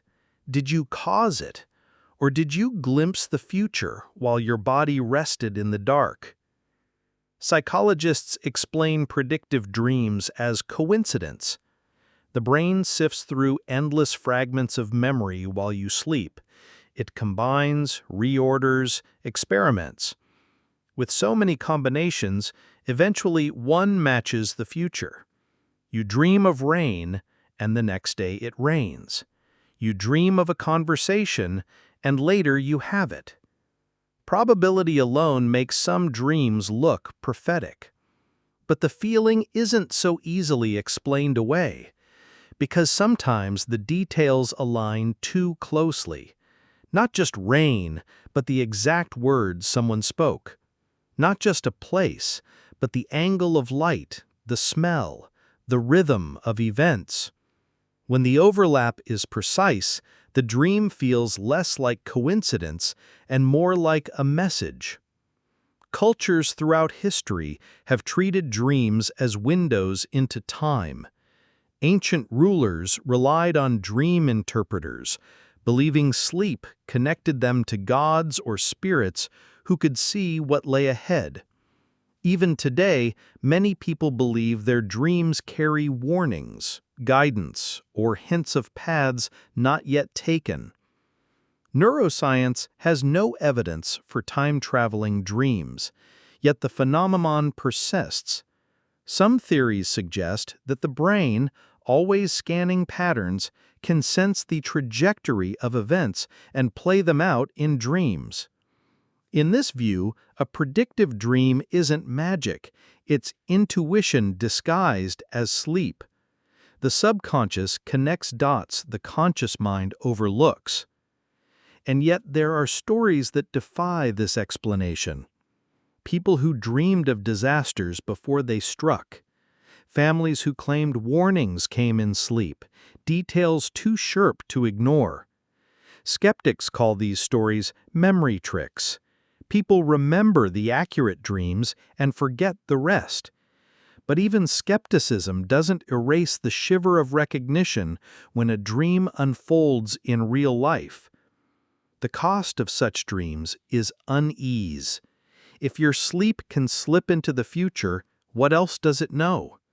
Do you truly control your path, or are you only replaying a script already written? Each prophetic dream becomes a question. Did I see the future, or did the dream itself help create it? Take a moment. Recall your last vivid dream. Notice how the details blur at the edges. Tomorrow, you may forget it entirely.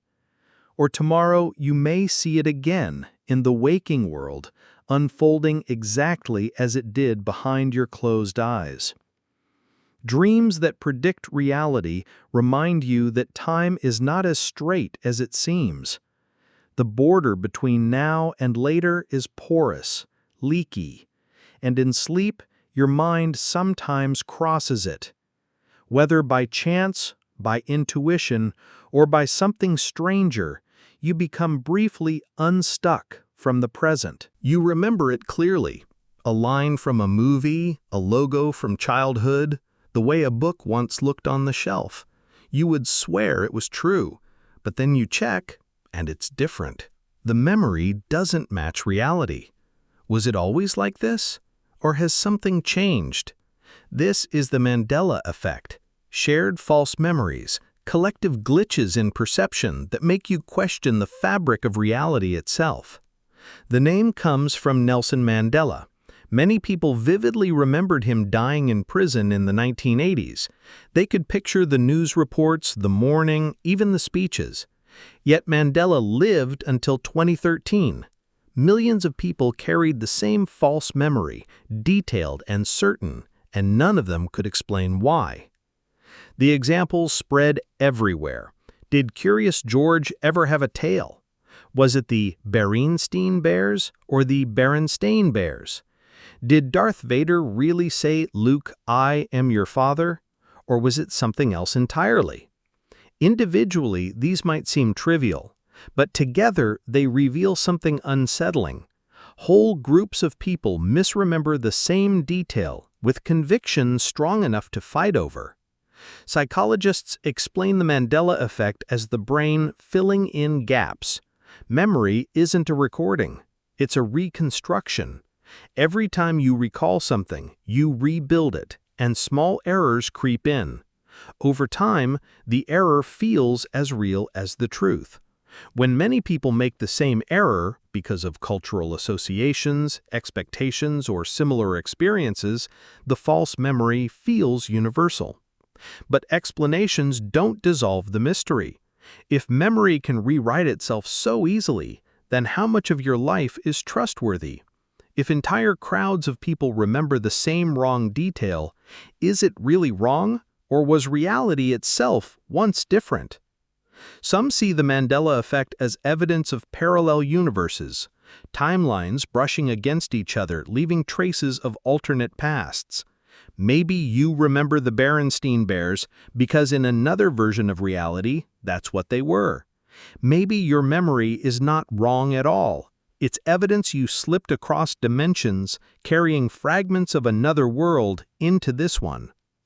Others suggest it's proof of a simulated universe, glitches in the code, small errors in rendering, details swapped by mistake. The logo changes, the phrase alters, and your memory doesn't update, leaving you with evidence that something in the system shifted. A glitch, barely noticeable, except to the ones who remember. Whether illusion or evidence, the Mandela Effect leaves you unsettled. You realize your memory is not a firm foundation, but a fragile story your mind tells itself. And when millions share the same false story, reality itself feels less certain. If you can't trust what you remember, can you trust anything? Take a moment now. Think of something you remember vividly from childhood. A cartoon, a cereal box, a phrase. Are you sure it happened that way? Or has the memory already rewritten itself, blurring the edges, smoothing the details? The cost of the Mandela Effect is doubt. Doubt not just in your mind, but in the world itself. You live as if reality is stable, fixed, reliable. But the Mandela Effect whispers that it may not be, that the ground you stand on is softer than you think. A street you've never walked feels familiar. A stranger's face seems known. A scent carries a memory you can't place, as if it belongs to someone else's story. These are phantom memories, fragments that arrive uninvited, without origin, whispering of other lives you may have lived. Most people shrug them off. Deja vu, they say. Imagination, a trick of the brain. And yet the sensation lingers. You remember something that never happened, but it feels solid, textured, real. A childhood you never had, a conversation you never spoke, a moment that belongs to someone, somewhere, somewhen. Psychologists explain phantom memories as errors in the brain's filing system. A present experience is misfiled as a past one, the neural circuits confused now with before. But that explanation doesn't capture the haunting weight of the experience. Because when you feel it, it doesn't feel like a glitch. It feels like a secret breaking through. Some interpret it as evidence of reincarnation, the idea that you've lived before and are remembering in fragments. Others see it as bleed-through from parallel worlds, timelines brushing up against each other, the multiverse as déjà vu, the dream of another self, half remembered in the static. And then there's the possibility that phantom memories are not mistakes at all, but the raw material of imagination itself. Every invented story, every dream, every character, maybe nothing more than these fragments surfacing, ghosts of unlived lives stitched into your own. The unsettling part is how real they feel. You can dismiss a daydream, but a phantom memory has weight, a sudden familiarity with a place you've never been, a certainty you've said those words before. It shakes your trust in the line between real and unreal. You begin to wonder, how much of your memory can you trust at all? If memory is just a reconstruction, fragile, flawed, endlessly editable, then perhaps all memories are phantom memories. Perhaps every past you hold is only a version stitched together, not proof but story. And if that's true, then what separates the life you really lived from the ones you only imagine? Take a moment. Recall a memory so faint you're not sure if it's real. Maybe from childhood, maybe from last year. Notice how easy it is to doubt, how fragile the line feels between fact and invention. This is the crack where phantom memories live. The cost of these illusions is small, but disorienting. A flicker of doubt, a fracture in your sense of self. If your memories can be false, then your identity, built on those memories, is less solid than you thought. You become a collection of stories, some true, some not, all carried with equal conviction. And yet, phantom memories also bring a strange comfort. They remind you that you are bigger than a single timeline, that somewhere in imagination or infinity, other versions of you might exist. You're not limited to this one loop of waking and sleeping, this narrow corridor of experience. The fragments suggest something larger, even if you can never touch it fully. So the next time a phantom memory arrives, don't dismiss it. Don't cling to it either. Just notice it, a glimpse of another life, a shadow of another story echoing into yours. Real or not, it reminds you that memory itself is fluid, fragile, and endlessly strange. You know what tomorrow holds: the deadline, the workout, the promise to eat better, the money you said you'd save. But tomorrow always feels far away. A future self will handle it. A future self will be stronger, smarter, more disciplined. Except tomorrow arrives, and you are still you. The task is still there, the effort is still heavy, and the cycle repeats. This is future discounting, the brain's tendency to value now far more than later. A chocolate bar tastes better in the moment than the vague health benefits of restraint. Scrolling your phone now feels easier than the invisible reward of studying. The cost of tomorrow is invisible, so the brain ignores it. It's not weakness, it's wiring. Long ago, survival depended on the immediate. Food now mattered more than food later. Rest now mattered more than vague safety weeks away. The human brain evolved to chase what was close and certain, not what was distant and uncertain. Even now, when survival is less fragile, the brain still clings to immediacy. Psychologists study this as temporal discounting. People will almost always choose $50 today over $100 in a year. The brain struggles to imagine the future as vividly as it feels the present. Tomorrow is a stranger, a shadow. You can plan for that stranger, but when the time comes, the stranger is you, and the craving for now wins again. The haunting part is how predictable it is. Procrastination, debt, broken promises to yourself, they all trace back to the same loop. The pull of the present is magnetic, and every time you give in, the pattern strengthens. You start to wonder, am I ever really making choices for myself, or am I always serving the desires of the moment? And yet, future discounting isn't always bad. Sometimes it protects you. If you waited for perfect certainty before acting, you would do nothing at all. Focusing on now lets you live, adapt, survive. The danger comes when every choice bends toward now, leaving the future underfed, neglected, empty. This is why regret feels so sharp. Regret is just the voice of the future looking back, asking why the past self didn't care. Why didn't you invest? Why didn't you prepare? Why didn't you say no? But regret arrives too late. the loop is already complete. There are ways to soften the spiral. Some people trick themselves, making the future feel closer by setting smaller goals, creating immediate rewards for long-term tasks, visualizing tomorrow as vividly as today. Rituals, calendars, even stories can pull the future into focus.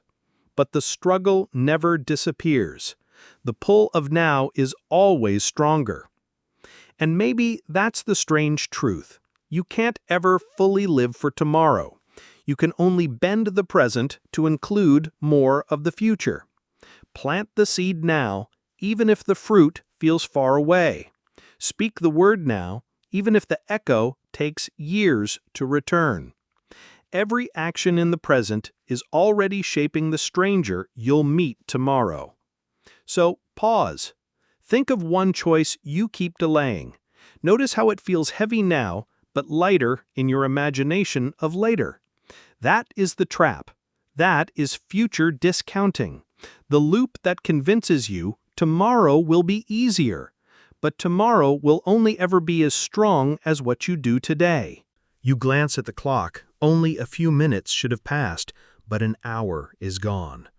Or the opposite. You sit in class, at work, in traffic, and time drags, every second stretching painfully long. This is time blindness, the inability to feel the flow of hours as they really are. Time blindness doesn't arrive with alarms or warnings. It slips in quietly, distorting your sense of duration. You tell yourself you'll scroll for 5 minutes, and suddenly the sun has set. You lie in bed convinced sleep hasn't come, only to wake and realize hours vanished in silence. Your brain keeps poor records of time. It edits, skips, and loops, leaving you lost in its distortions. Why does this happen? Because your mind doesn't measure time directly. It uses memory as a proxy. The more events your brain records, the longer a span of time feels. Boredom stretches hours because every second is noticed. But when you're deeply focused, reading, gaming, dreaming, your brain saves fewer snapshots. Later, when you look back, the time feels short. This is why whole days can vanish without memory. Hours slip away while you scroll, drift, wander in thought. You call it procrastination, distraction, flow, but it is all time blindness. You're awake, but not present, and the cost is that you can't account for the hours you've lost. For some, this blindness becomes overwhelming. People with ADHD often describe being unable to sense the passage of time at all. 10 minutes and 2 hours feel the same. Deadlines vanish because the future isn't tangible. The mind lives only in now, and now keeps repeating until suddenly it's gone. But even without a diagnosis, everyone lives with time blindness. Think of childhood summers, long, endless, stretching wide. Now think of adult years, short, slippery, disappearing faster each time. The brain compresses memory, turning whole seasons into fragments. This is why the older you get, the faster time feels. Less novelty, fewer markers, fewer snapshots to slow the blur. The haunting part is this: you can't hold on to time while it's happening. You only reconstruct it afterward, stitching fragments into a story. And when the fragments are missing, the story collapses. Hours vanish. Entire days dissolve. You live them, but you don't remember living them. There is no way to fully escape time blindness. It is part of being human, but awareness can shift it. The moments you notice, the taste of food, the sound of birds, the warmth of light, become anchors in memory. They slow time, not in reality, but in the way you'll recall it later. Still, the loop remains. You will always lose hours, just as you will always stretch others too far. Time is elastic, bending to your attention, your memory, your state of mind. It does not feel like a straight line because for you, it never has been. Take a moment now. Reflect on today. How many hours can you actually remember? How much of the day is already gone, unreachable, lost in the blindness? Tomorrow will bring more of the same, unless you notice, unless you pause, unless you mark the moment before it disappears. Time blindness is not a flaw, it is a reminder that life is not counted in hours or minutes, but in the depth of moments you actually feel. And if you can catch even a few, you will find that the lost hours matter less, because what you keep is not the measure of time, but the weight of experience. You light a candle, you pour the tea, you repeat the same words, the same gestures, the same motions as those who came before you. It doesn't matter whether it's a prayer, a morning routine, or the way you always tie your shoes. A ritual is more than a habit. It bends time. Unlike routine, which blurs the days together, ritual makes moments feel heavier, more vivid, almost sacred. When you perform a ritual, time slows. The seconds stretch and take on meaning. You are no longer drifting forward, you are circling back, reconnecting with something ancient, something that has happened many times before and will happen again. This is the strange power of ritual. It pulls you out of the ordinary flow of life. A birthday candle, a holiday meal, a whispered mantra, all of them stand apart from the blur of everyday repetition. Even small rituals, unnoticed by others, anchor you in a different kind of time. Anthropologists call it sacred time, a moment that doesn't belong entirely to the present, but to a loop that repeats across generations. When you kneel in prayer, you are not just yourself, you are also every person who has ever knelt the same way. When you raise a glass in a toast, you echo voices that have been toasting for thousands of years. The act is both now and not now. But rituals also bend your personal sense of time. Think about the way brushing your teeth before bed signals to your brain that it is time to sleep, or how repeating the same warm-up before exercise makes the activity feel more focused, more deliberate. The ritual doesn't just mark time, it reshapes it, stretches it, makes it easier for your mind to move from one state to another. There's a reason rituals are used in both religion and psychology. They stabilize the mind, giving the illusion of control over the chaos of existence. The brain loves patterns, and ritual is the most concentrated pattern of all. By repeating it, you trick yourself into believing that time can be tamed, that the unknown can be softened. But rituals also carry a danger. They can become cages. If you believe the ritual is necessary, breaking it can feel like breaking reality itself. Athletes panic if they miss their pre-game ritual. Superstitions take root when rituals grow rigid. You start to wonder, do I control the ritual, or does the ritual control me? The paradox is that rituals are both freeing and binding. They allow you to step out of the blur of time, but they can also trap you in cycles you don't fully understand. Some people cling to them because they fear what happens if they stop. Others chase new rituals constantly, searching for one that finally makes the chaos meaningful. And yet, without rituals, life feels thin, forgettable. A day without markers is a day that slips away unnoticed. Rituals give texture to time. They bend it into loops, pauses, sacred breaks in the endless forward march. So tonight, when you perform one of your small rituals, whether it's sipping tea, journaling before bed, or even scrolling your phone at the same hour, pause for a moment. Notice the way it bends time. Notice the way it connects you not only to yourself, but to every repetition that came before.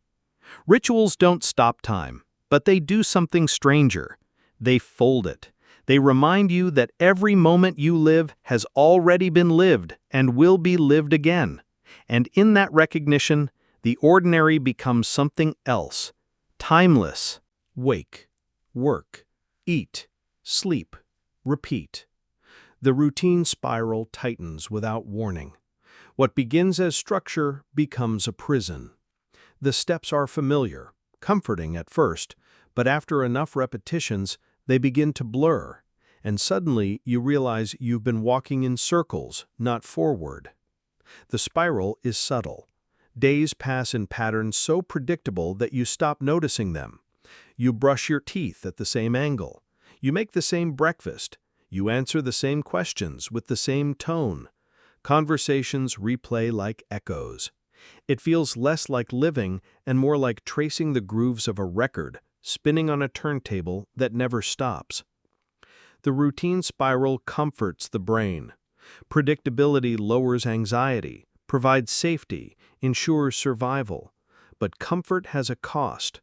The mind craves novelty, and when it doesn't arrive, perception dulls. Hours collapse, days vanish. You lose the sense of progress because the spiral disguises itself as stability. You try to break free, a sudden trip, a new habit, a shift in schedule. For a moment, the spiral loosens, but the pull is strong. Even novelty becomes routine if repeated often enough. The restaurant you loved becomes familiar. The job you once chased becomes ordinary. The relationship that felt alive turns into ritual. The spiral always finds its way back, drawing you in. Philosophers call this the weight of habit. Psychologists call it behavioral loops, but you feel it as something more haunting, the sensation that your life is scripted, that your freedom is smaller than it seems. You wonder, is this choice really mine, or is it just the next expected step in the sequence? The spiral is not just daily, it scales. Weeks, months, years can fold into one another until entire decades feel recycled. Graduations, careers, marriages, retirements. Patterns replay across generations. The spiral doesn't belong to you alone. It is the architecture of human life. And yet some people try to escape. They move to distant cities. They abandon careers. They chase danger, chaos, unpredictability, believing the spiral cannot follow. But even then, new routines form, new spirals emerge. The question is not whether the spiral can be broken, but whether you can find meaning inside it. Still, there are cracks in the pattern, small disruptions, moments when you decide to take a different route home, speak a word you wouldn't normally speak, break a habit mid-motion. These are tiny escapes. They don't destroy the spiral, but they remind you that choice exists inside it, that awareness itself is resistance. The real danger is forgetting that you are inside a spiral at all. That's when the days vanish most quickly. That's when the loop feels endless. To escape, you don't need to flee, you need to notice, to pause, to step outside the trance and see the pattern for what it is. Take a moment now. Think of one habit you repeat without thought, one ritual so ingrained it feels invisible. Imagine breaking it, just once, not to erase the spiral, but to remind yourself that you are awake inside it. The routine spiral will always be there, turning beneath your feet. You may never fully escape, but you can learn to move within it differently, to use the pattern without being trapped by it, to live consciously even when the days fold back on themselves. You close your eyes, the world dissolves.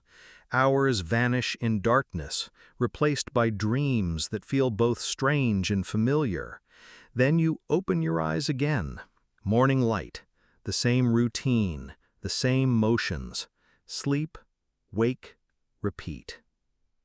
The daily loop pulls you forward like the turning of gears, each day indistinguishable from the last. This cycle is ancient, older than memory. Every creature that has ever lived has been bound by it. Periods of rest, periods of activity, rhythms woven into the body by the rising and setting of the sun. Your cells keep time, your brain keeps time. Even without a clock, you would still drift between waking and sleeping, caught inside the loop. At first, the loop feels safe. It gives structure, reliability. You wake, you work, you rest. The cycle supports you, keeps you alive, repairs the body, refreshes the mind. But with repetition, the loop begins to blur. Days collapse into one another. The memories of this morning look almost identical to yesterday's. You can't remember what day of the week it is because the sequence feels endless, copied and pasted. The cost of the daily loop is invisibility. Life feels like it is passing, yet you can't point to moments that stand out. A week slips by, then a month, then a year. The loop erases difference, replacing it with rhythm. You begin to wonder, am I living or am I only cycling? Psychologists call this the autopilot state.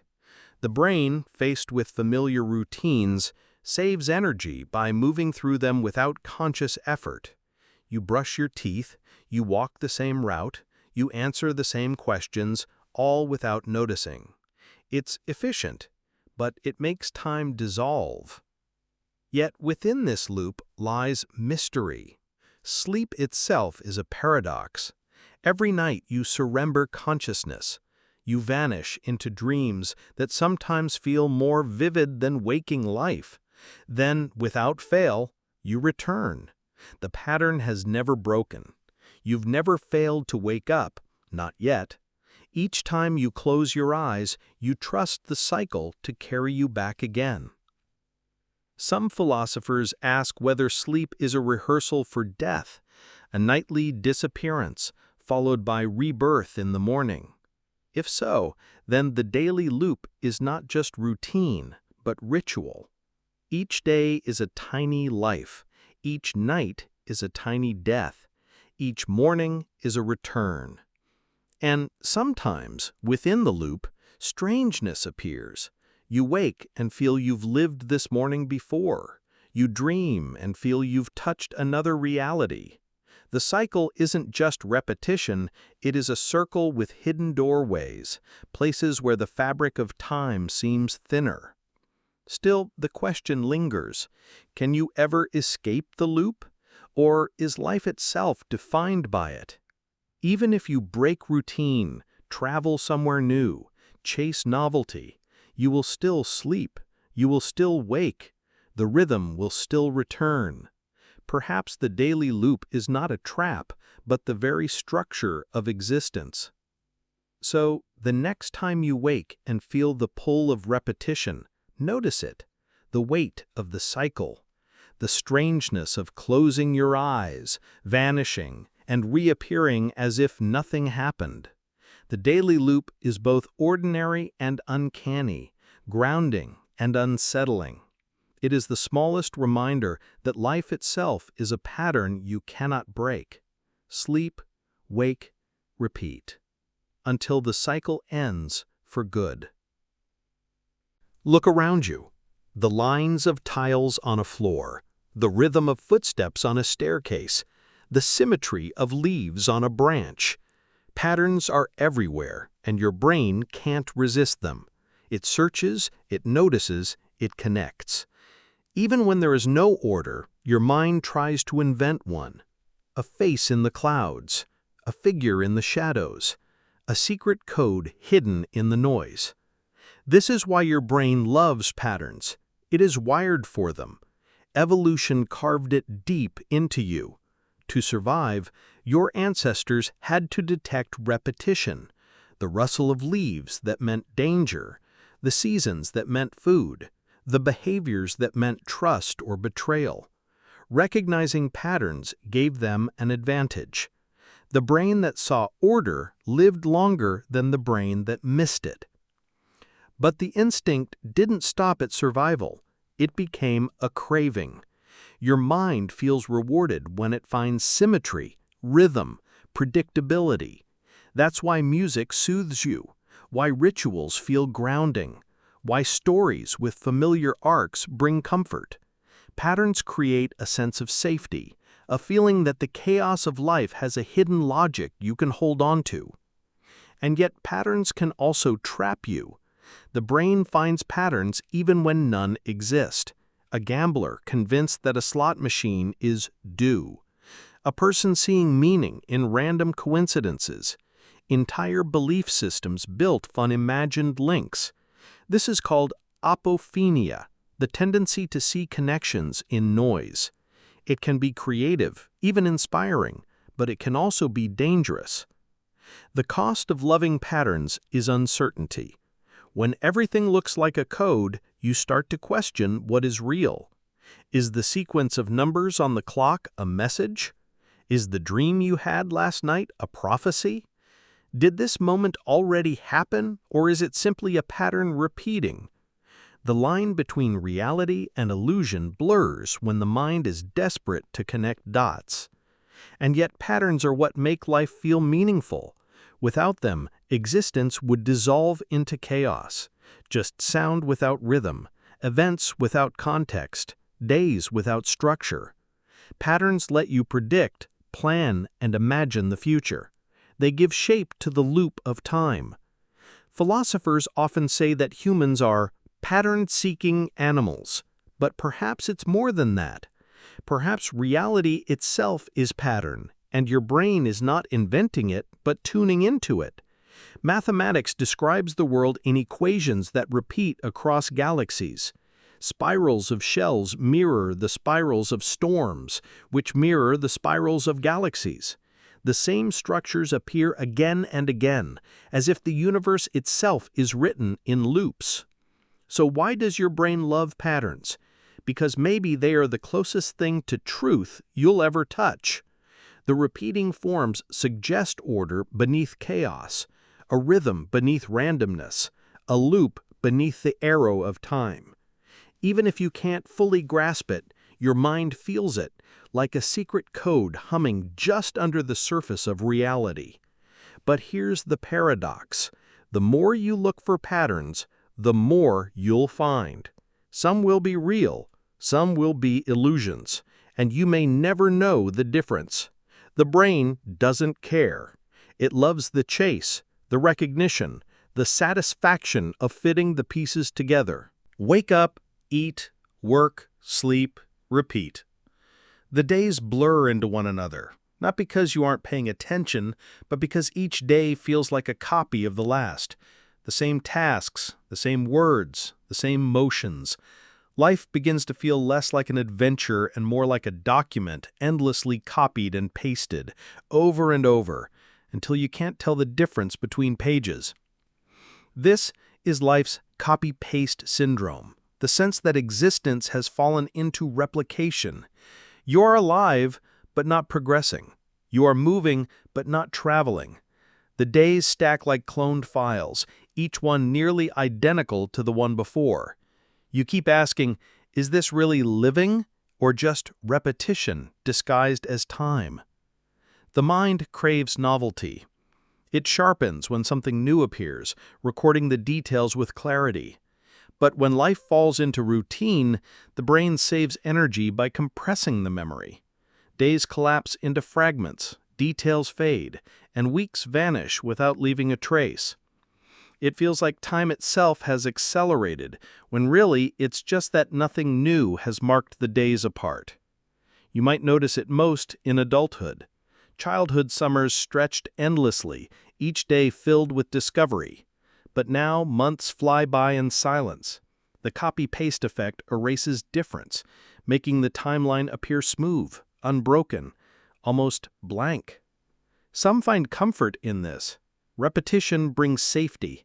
A predictable rhythm can feel like control. But comfort quickly becomes numbness. When you live inside copy-paste, wonder fades.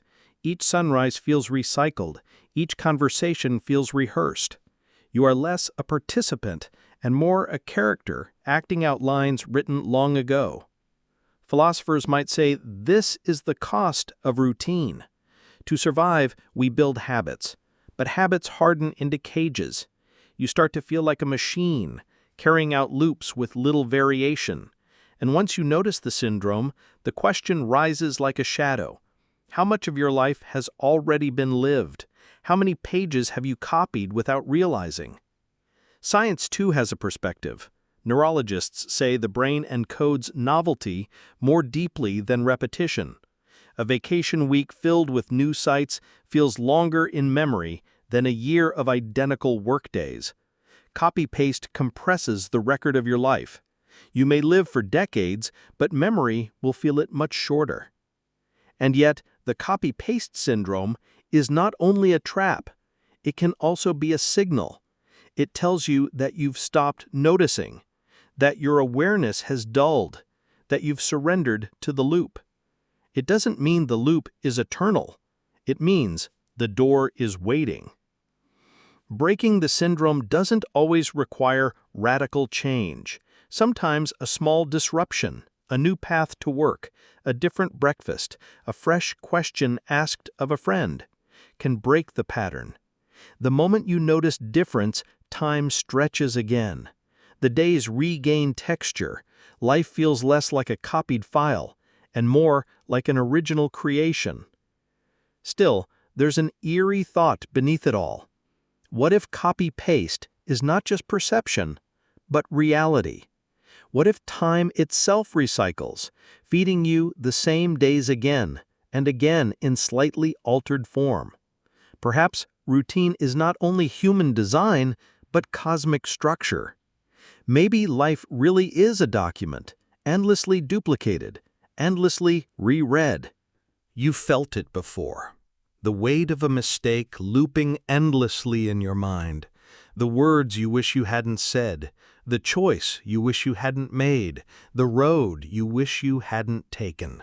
You replay it over and over, like a broken record stuck on the same painful note. It feels less like memory and more like reliving. Not just remembering the mistake, but inhabiting it again and again. This is the trap of reliving mistakes. The brain doesn't always distinguish between past and present.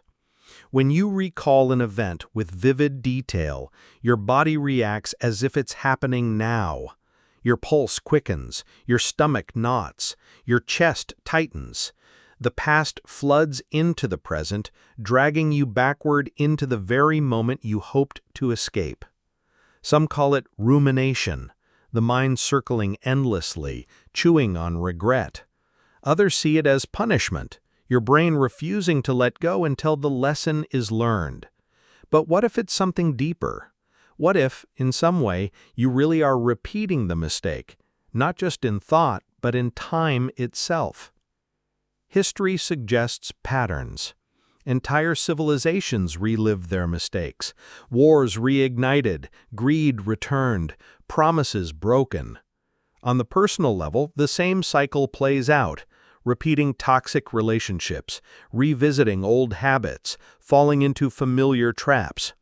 It's as if mistakes themselves have gravity, pulling you back no matter how far you think you've moved on. The cost of reliving mistakes is subtle, but corrosive. Each repetition erodes confidence.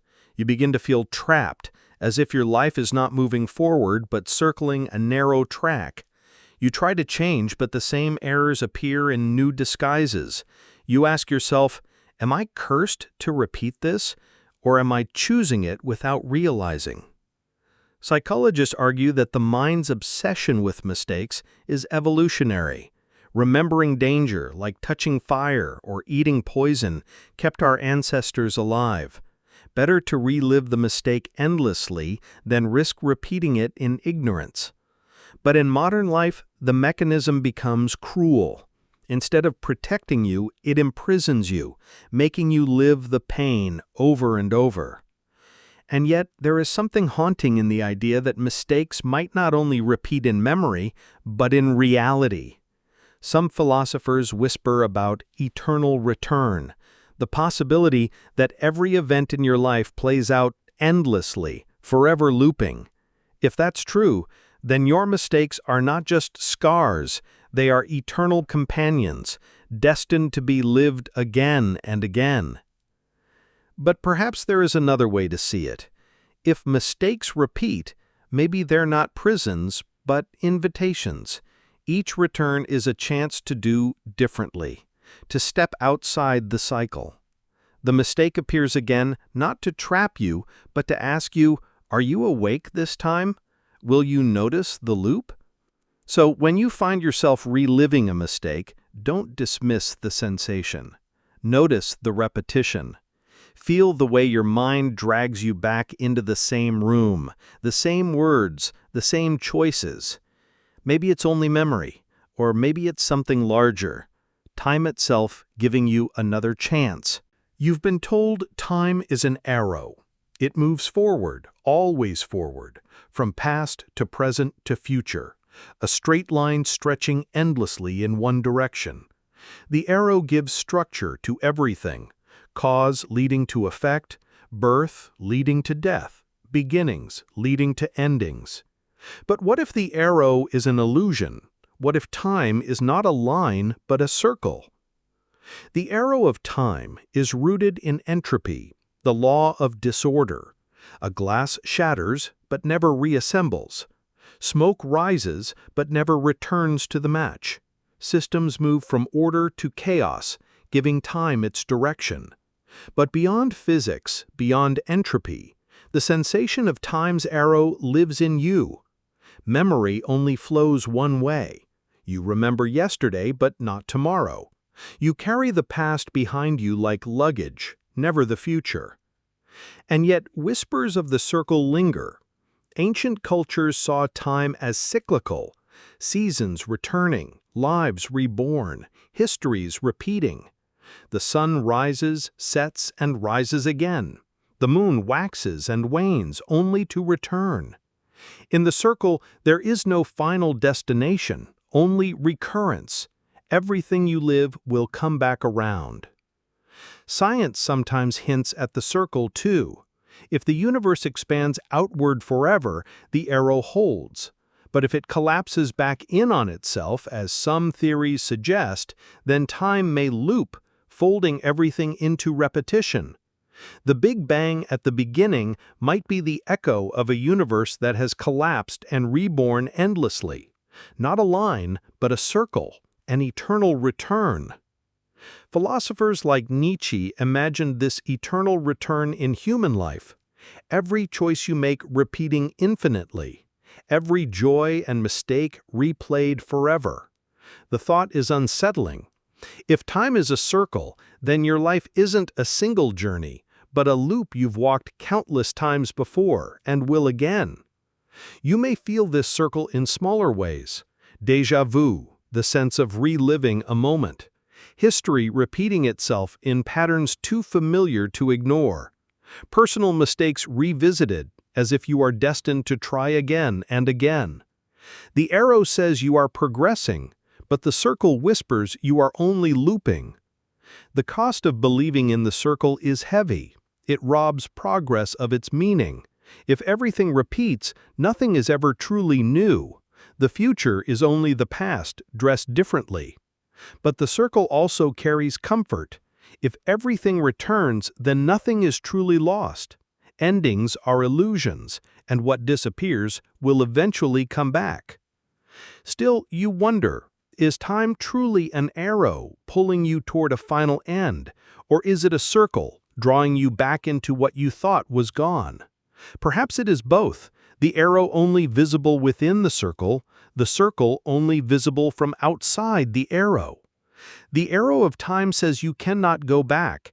The circle of time says you never left. So the next time you feel a strange repetition, pause. Notice whether you are being pulled forward or drawn back. You may never know which is true, the arrow or the circle. But you will feel both sometimes in the same breath, the push toward the future and the pull of something endlessly returning. Imagine pressing pause on reality. The world freezes mid-motion. Raindrops hang in the air like glass beads. A bird's wings stay suspended between flaps. Conversations halt mid-word, every sound stuck in silence. For a moment, nothing moves, nothing changes. The pause button illusion is the fantasy of stepping outside time, a hidden desire to stop the flow and catch your breath.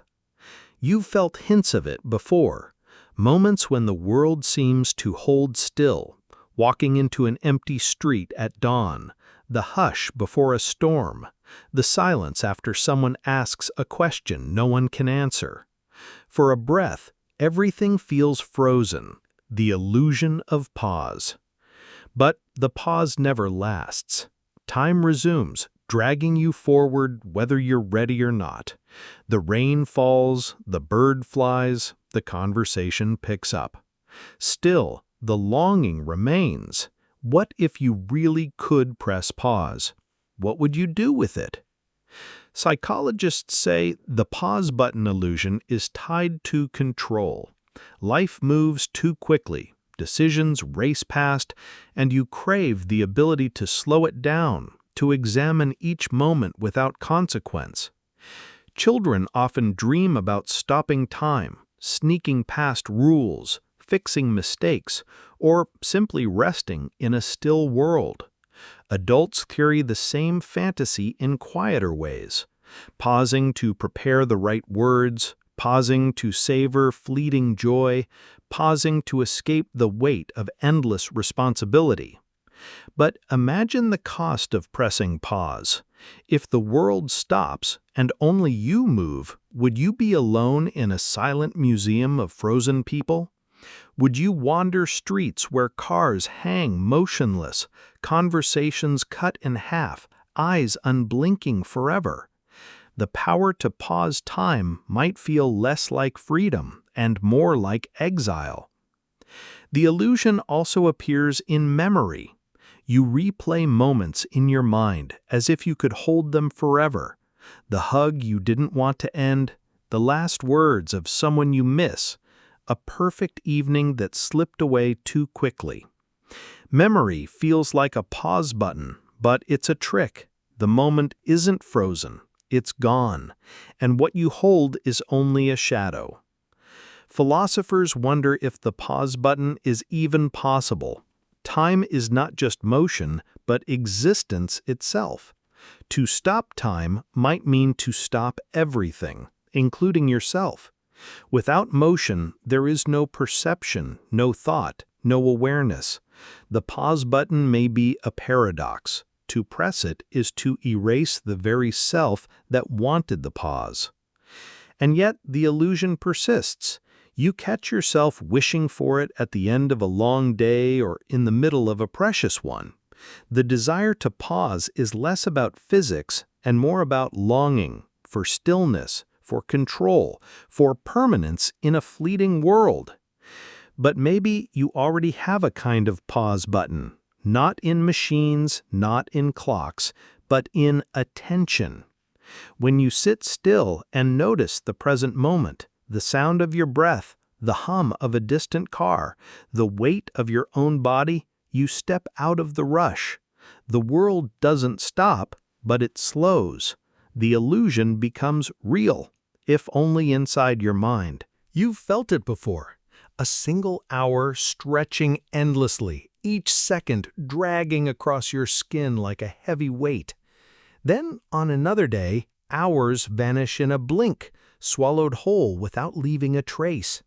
Time dilation isn't just a theory from physics, it's a daily experience, a quiet reminder that your sense of time is fragile, elastic, and easily bent. Einstein used the word time dilation to describe what happens when objects move at incredible speeds or fall into the grip of immense gravity. A clock on a spaceship racing near the speed of light will tick slower than one on Earth. A watch near a black hole will fall behind, as if frozen. But you don't need spaceships or black holes to feel it. The same stretching and shrinking happens in the corridors of your mind. Think of waiting in line at a store. Each minute feels longer than the one before. The clock ticks, but it refuses to move. Now think of a night with friends. Laughter rolling like waves, hours vanish before you even notice. Both are the same stretch of objective time, but your perception bends it like soft clay. Psychologists call it subjective time, an inner clock that doesn't always match the outside world. When you're bored or anxious, time slows down, dragging across your nerves.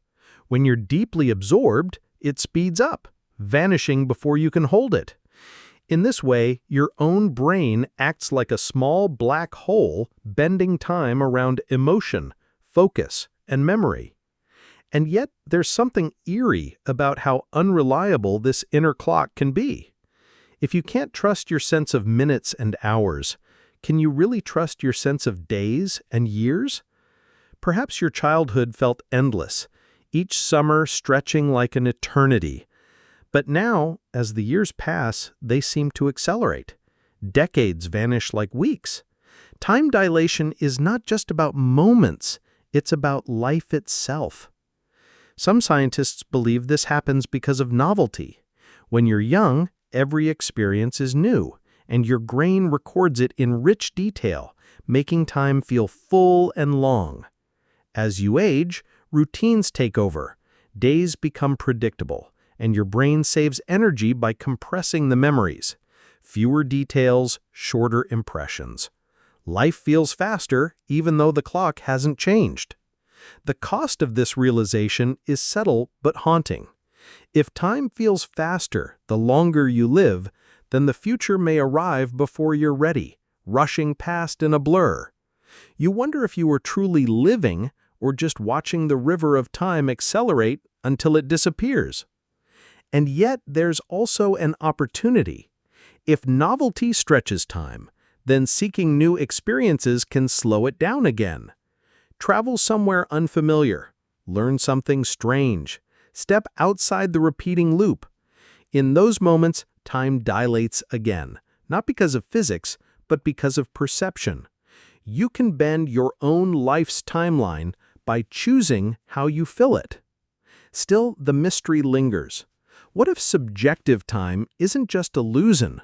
What if your perception of minutes and hours reveals something real about the structure of time?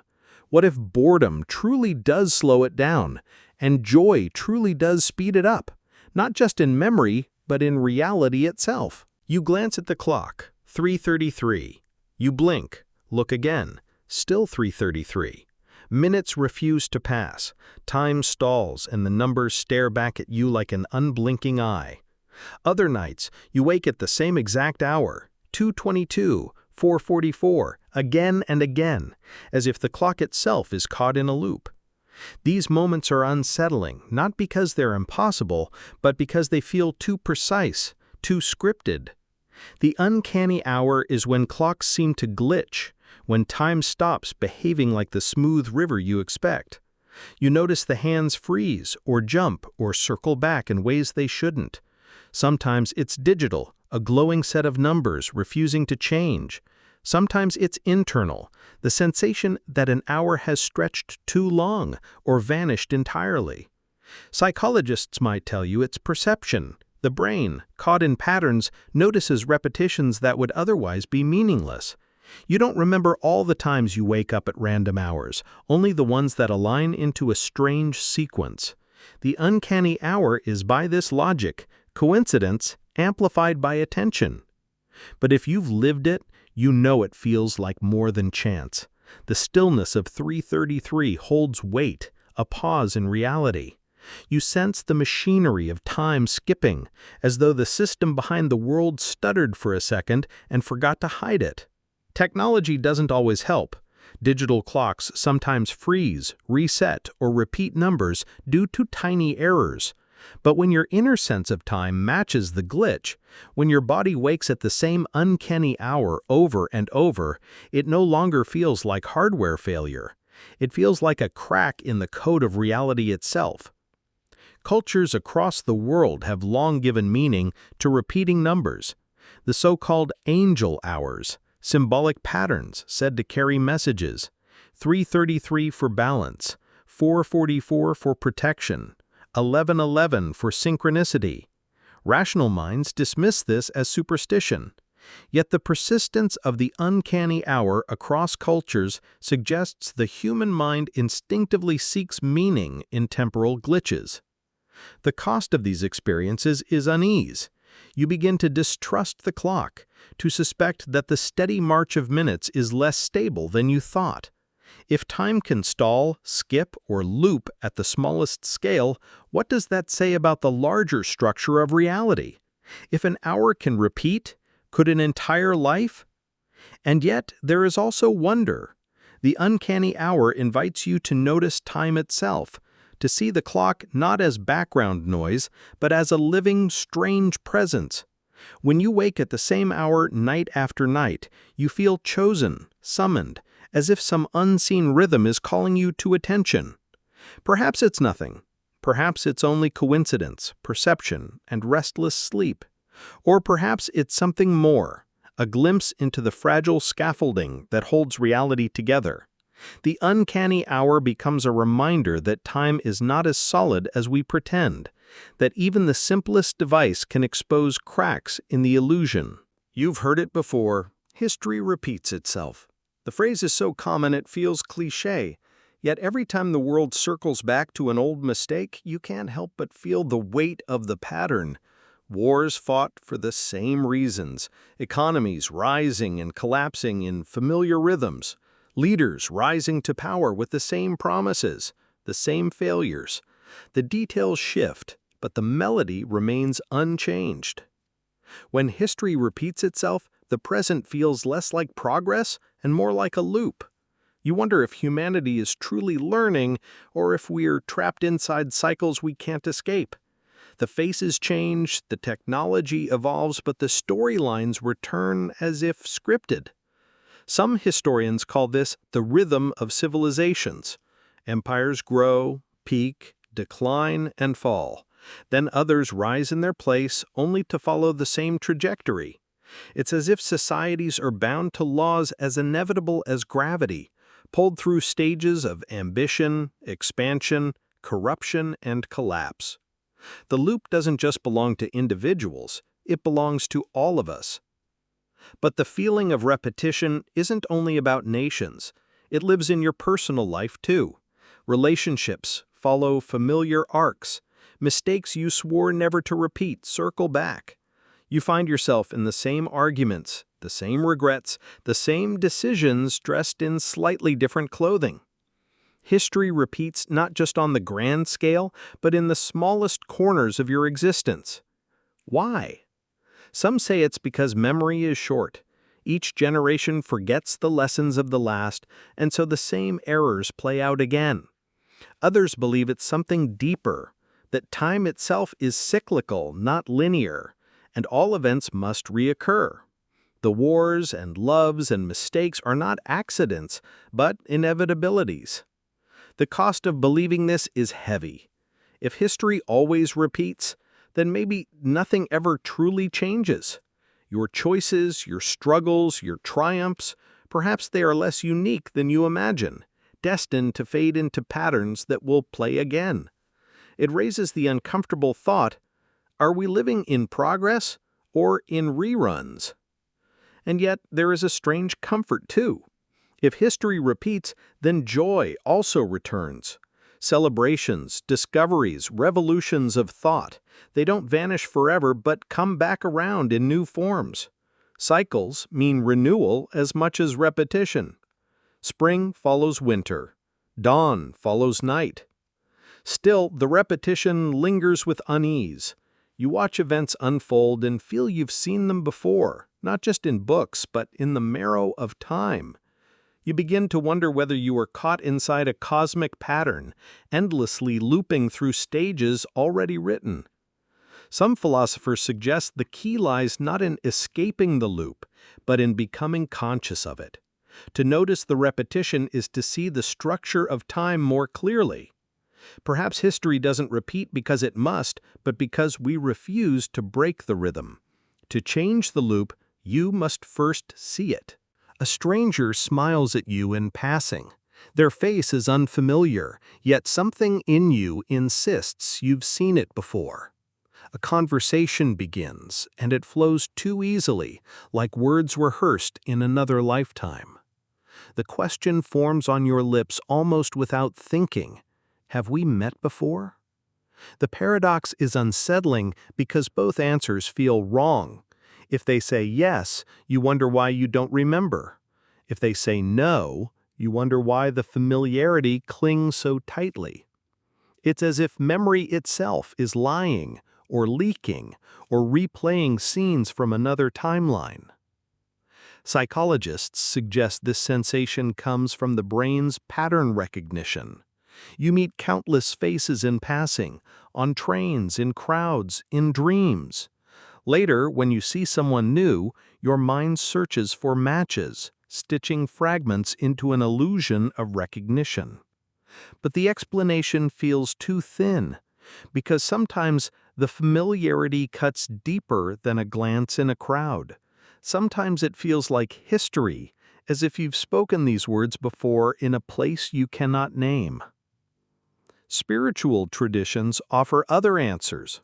Some say you're meeting someone from a past life, a soul you've known across centuries, resurfacing again. The connection feels instant because it is ancient. Others believe it's evidence of parallel universes, lives running side by side, occasionally brushing against each other. In one world, you knew this person well. In this one, you are strangers. The memory bleeds across.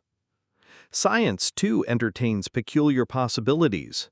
The brain doesn't store memory as a single photograph, but as fragments scattered across networks. When you meet someone, these fragments can fire in strange patterns, creating a false memory of familiarity.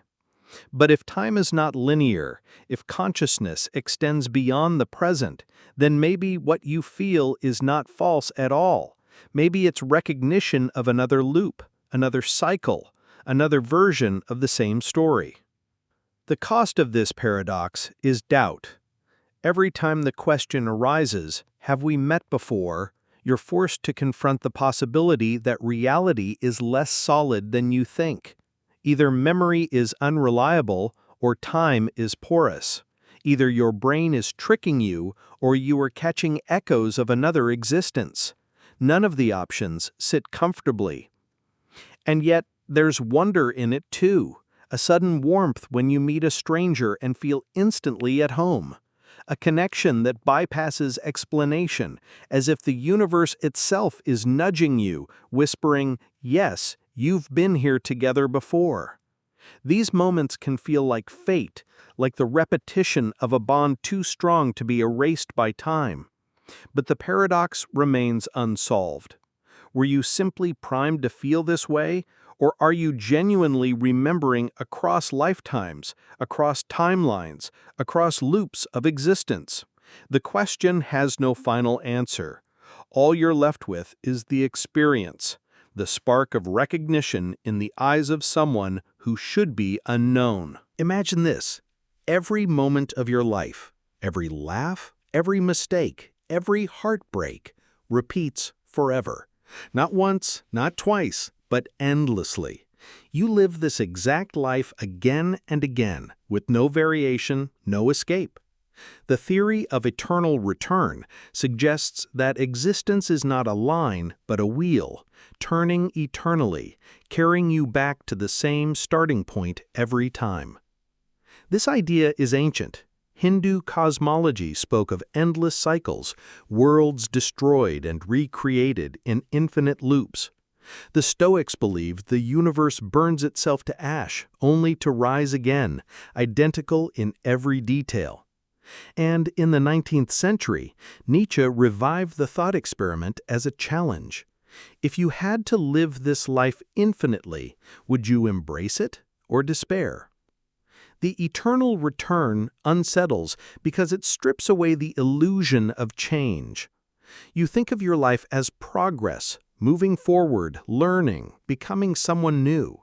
But if every moment returns exactly, progress dissolves into repetition. You are not climbing a staircase, you are circling a wheel.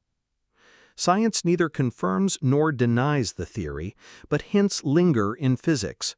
Time could be finite, space could be curved. The universe might eventually collapse and rebound, endlessly replaying itself. Even at the quantum level, probabilities might loop, forcing the same outcomes over infinite stretches. Whether literal or metaphorical, the idea presses down on the mind like gravity. The cost of believing in eternal return is heavy. It makes you ask, would you live differently if you knew every action repeats forever? Would you choose words more carefully? Would you savor the small joys more deeply? Or would the weight crush you, each choice becoming unbearable under the pressure of infinite repetition? Nietzsche framed it as a test of strength. He asked whether you could say yes to your life, not just once, but forever. To love your fate, to embrace even the suffering, because it will be yours endlessly. He called it amor fati, the love of fate. For him, eternal return was not a curse, but a challenge to live so fully that you would welcome its repetition. But not everyone can. For some, the thought is suffocating. If every mistake repeats forever, if regrets return without end, then what hope is there of redemption? Each loop becomes a trap, a prison where nothing can ever truly change. And yet there's another way to see it. If everything returns, then nothing is truly lost. Every sunset you've watched, every embrace you've cherished, every fleeting joy will come again. The wheel gives back as much as it takes. Still, the theory refuses closure. It lingers in your mind long after you hear it. Maybe it's just philosophy, maybe it's physics, or maybe it's neither. A story humans tell to explain the strange sensation that life is less linear than we pretend. So tonight, if the idea of eternal return presses on your thoughts, pause, ask yourself, if this exact moment were to repeat forever, would you welcome it? Would you find peace in its return? Or would you feel the weight of an infinite loop closing in? You remember things that haven't happened yet. A street you've never walked down but can already picture. A conversation you haven't had but somehow recall in detail. Memories that don't belong to the past slip into your mind like water through a crack. They leak, uninvited, from some other place, some other time. You've had this talk before. You don't know when, you don't know where, but the words fall into place too smoothly. The pauses, the questions, the nods, it all feels rehearsed. As if you and the other person are not creating something new, but acting out a dialogue written long ago. A loop disguised as conversation. The never-ending conversation is one of the quietest illusions of time. It doesn't shout like deja vu, it doesn't shock like a prophetic dream. Instead, it settles in slowly, a creeping familiarity that convinces you the dialogue has no true beginning or end. You step in midstream, and even when it stops, you sense it continues somewhere else, with or without you. Psychologists sometimes explain this through pattern recognition. The brain is a master of rhythm. It predicts responses before they're spoken. You finish sentences in your head. You know what someone will say before they say it. Conversations recycle the same phrases, the same reassurances, the same jokes. Over time, everything feels like repetition. But that doesn't fully explain the strangeness, because sometimes it's not just a pattern, it's precision, a word-for-word echo of something you cannot place. You lean into the moment, scanning memory, searching for the origin. Did you dream this? Did it happen yesterday? Or is this the future folding into the present, letting you overhear a scene before it properly arrives? Philosophers might call this the echo of eternal recurrence, a symptom of living in a loop where every exchange plays out endlessly. In that frame, conversations are not spontaneous but cyclical. They repeat because they must. You are merely catching the resonance of words spoken countless times before.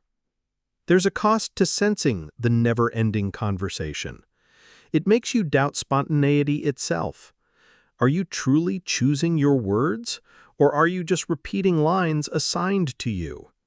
Is the other person free to speak, or are they as trapped in the loop as you are? The comfort of ordinary chatter is replaced by unease, the suspicion that you're reciting a script instead of living. And yet some find comfort in it. There's a strange intimacy in feeling that a conversation has no beginning or end, only continuity. Words flow like a river, looping but endless. In that space, silence feels less like an interruption and more like a pause between verses of an eternal song. Mystics have long hinted at this. In some traditions, the spoken word is timeless, existing outside of linear flow.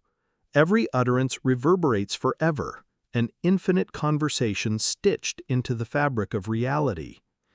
Perhaps what you sense in those uncanny moments isn't memory, but resonance, catching the vibration of words that never truly disappear. You wonder, if conversations loop endlessly, then what about relationships? Are you bound to repeat the same exchanges with the same people across lifetimes, across timelines, across versions of yourself? Each word familiar, each phrase inevitable? Or is this just another trick of the mind, blending memory, dream, and pattern into an illusion of repetition? No answer settles the unease. The conversation continues whether or not you understand it. You walk into a place you've never been before, and yet it greets you like an old friend. The hallway, the voices, the light falling across the floor, it all feels strangely rehearsed. The future arrives, but instead of surprise, you feel recognition. You whisper to yourself, "I've been here already." When the future feels familiar, it unsettles you. The world insists this is your first time standing here, yet your mind disagrees. It carries the sensation of memory without origin, a rehearsal without practice. Psychologists call it déjà vécu, already lived.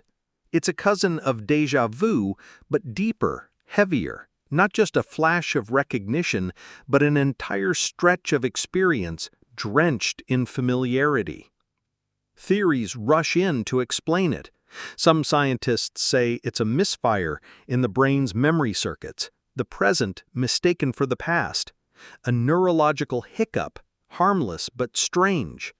Others argue it's a quirk of prediction. The mind constantly models the future, guessing what comes next. Sometimes the guess is so precise, so detailed, that when the event actually happens, it feels like memory returning. But the mystery doesn't stop there. Some people claim these moments are glimpses of fate, hints that life unfolds according to a script already written. The familiarity comes not from the past, but from touching the shape of destiny. What if you aren't creating the future at all, but walking through a pre-designed loop?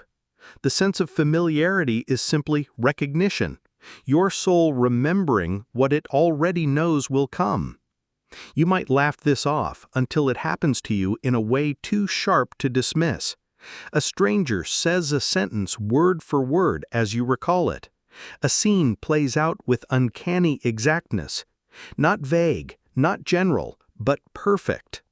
The familiarity rushes in, stronger than logic, and for a moment you wonder whether you've stepped outside of time altogether. The cost of these moments is subtle, but deep. They make you question the boundary between memory and imagination, between choice and inevitability. If the future can feel familiar, then maybe it's not unknown at all. Maybe you're just remembering forward, catching echoes from a path already laid. Philosophers and mystics have long speculated about this. Some believe consciousness isn't confined to the present moment. It stretches, slipping into the future, returning with fragments disguised as déjà vu. Others claim all moments exist at once, past, present, future, like pages in a book. You don't create the future, you turn to the page already written.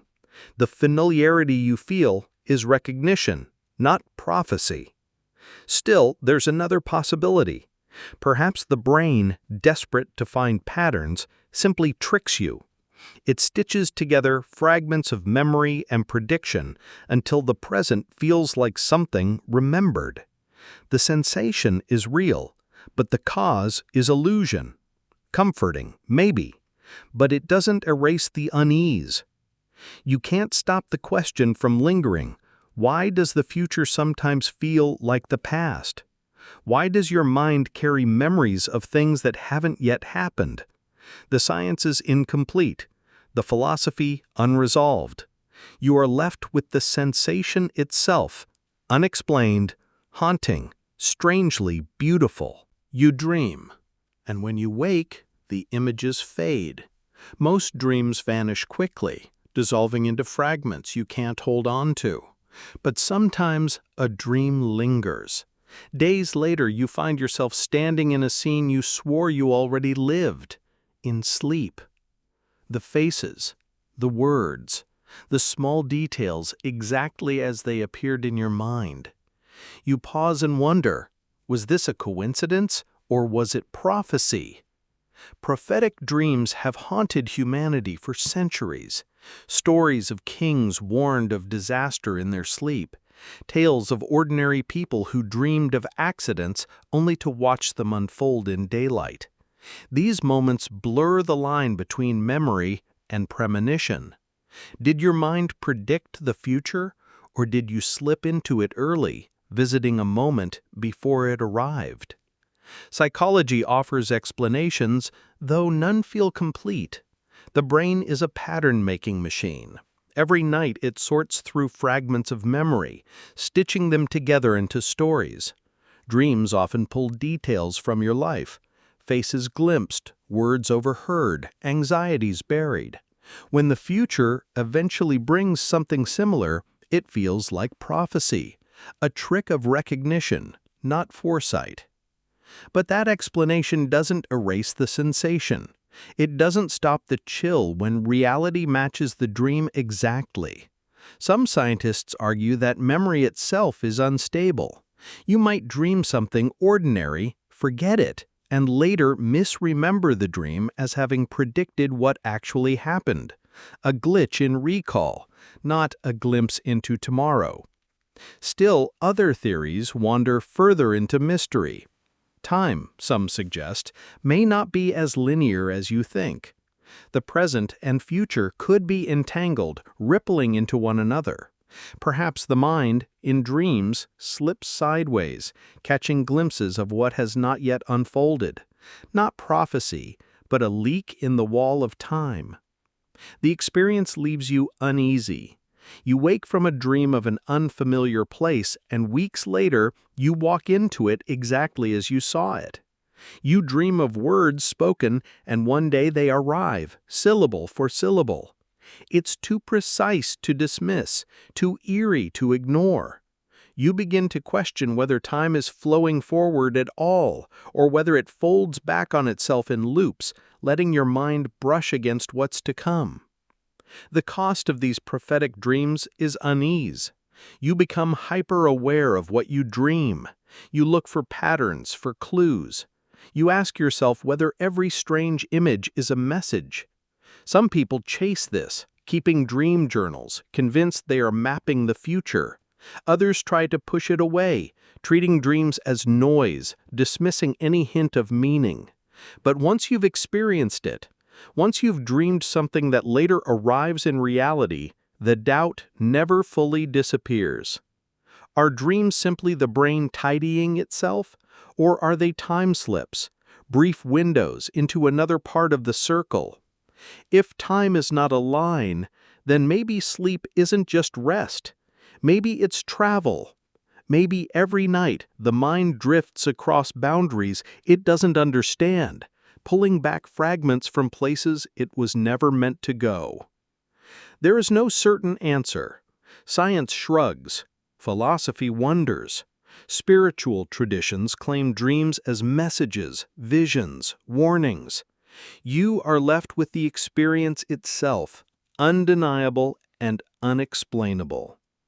So if you dream tonight and the dream feels strange, vivid, heavy with meaning, pause when you wake, write it down, notice the details, because one day, when the scene unfolds in front of you, you'll remember, and you'll ask again, was this prophecy, or did I simply slip, for a moment, out of time?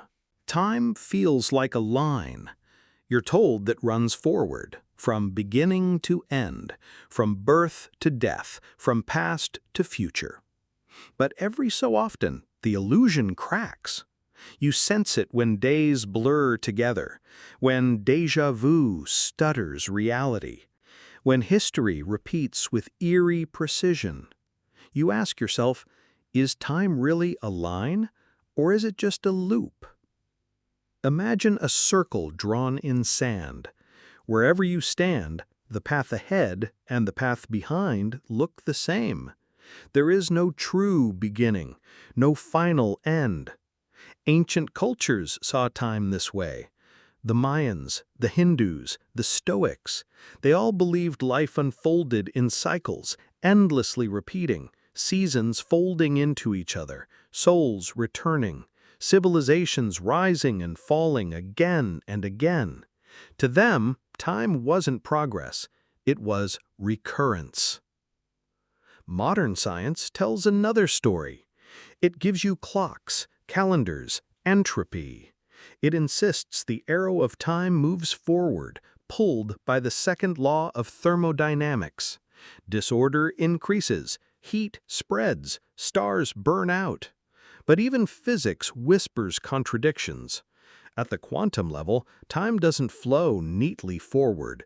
Equations run both ways, past and future interchangeable.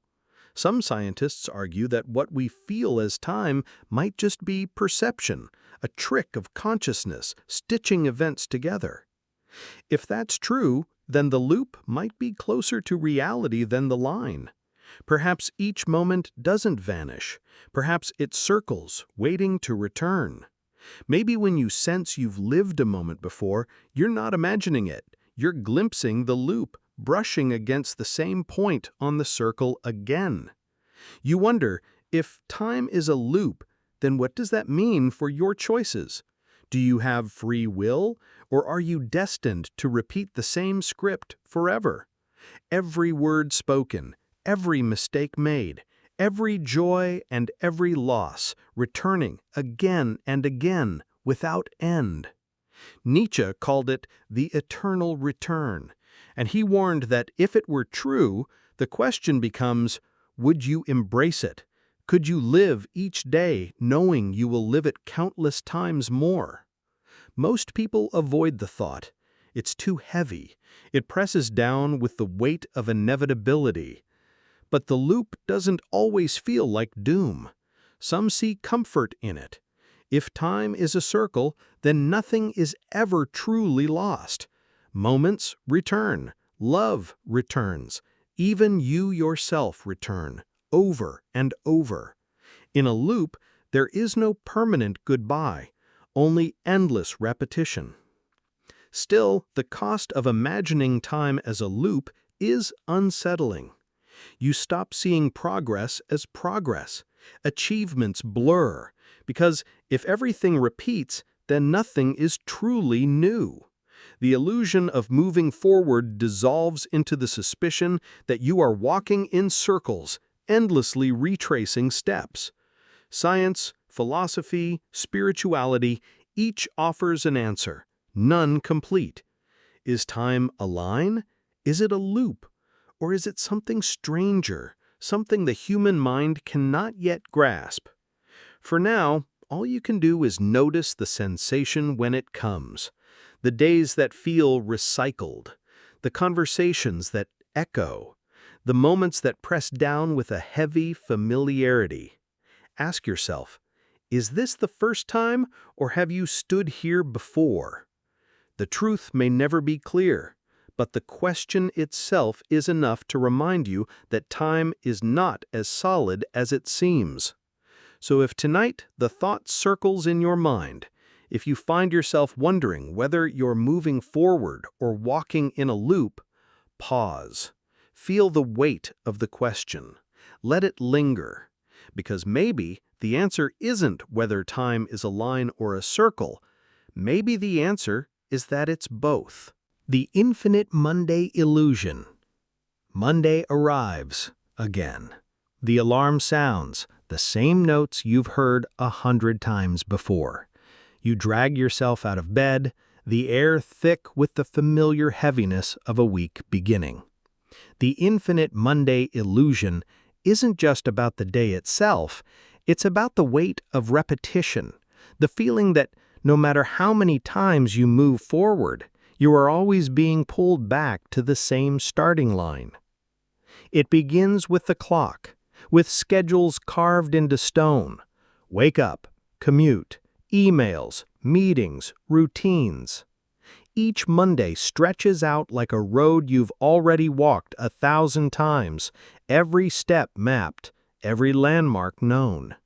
You try to shake the sensation, but it clings to you. The week feels less like a journey and more like a circle.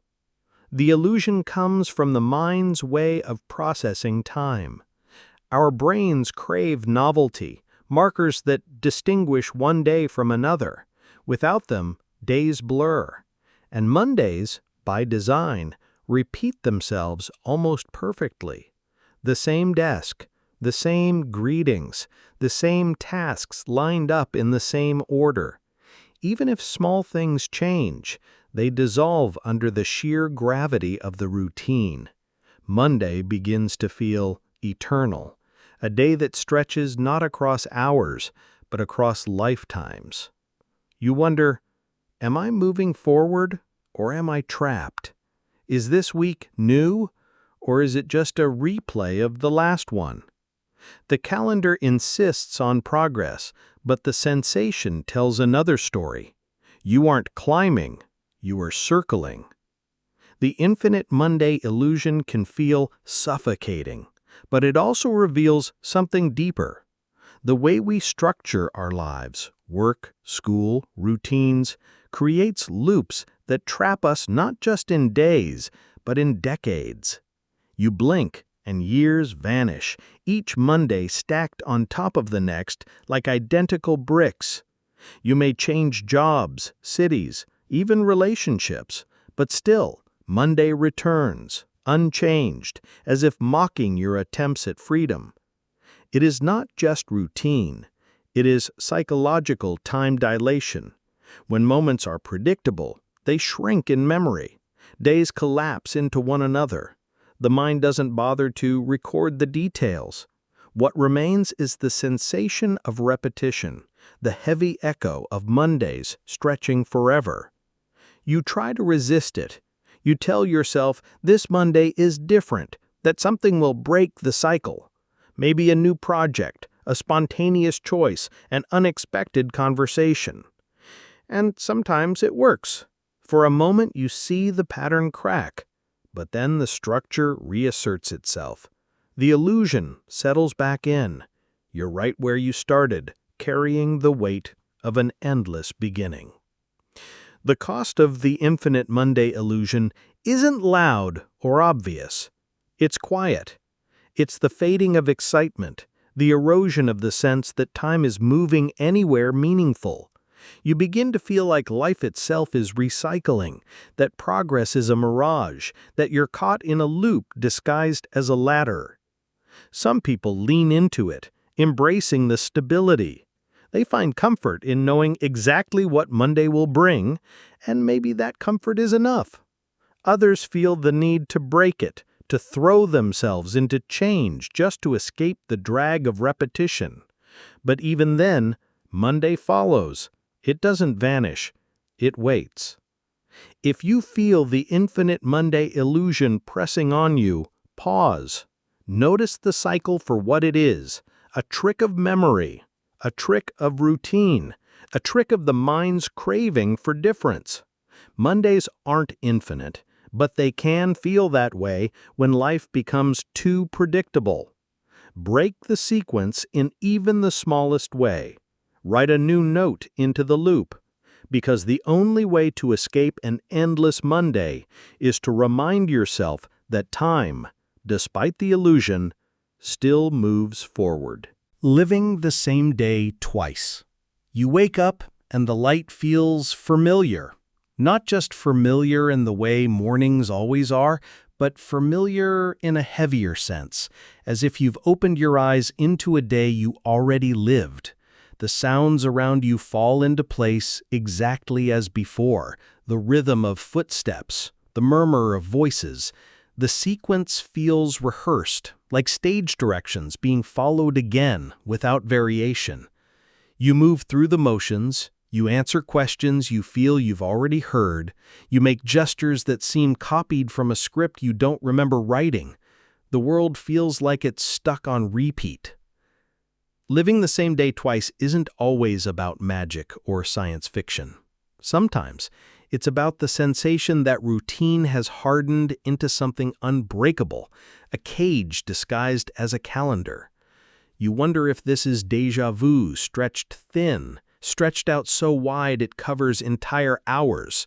Or maybe it's a quiet glitch, the system caught in a loop, pressing replay on the ordinary.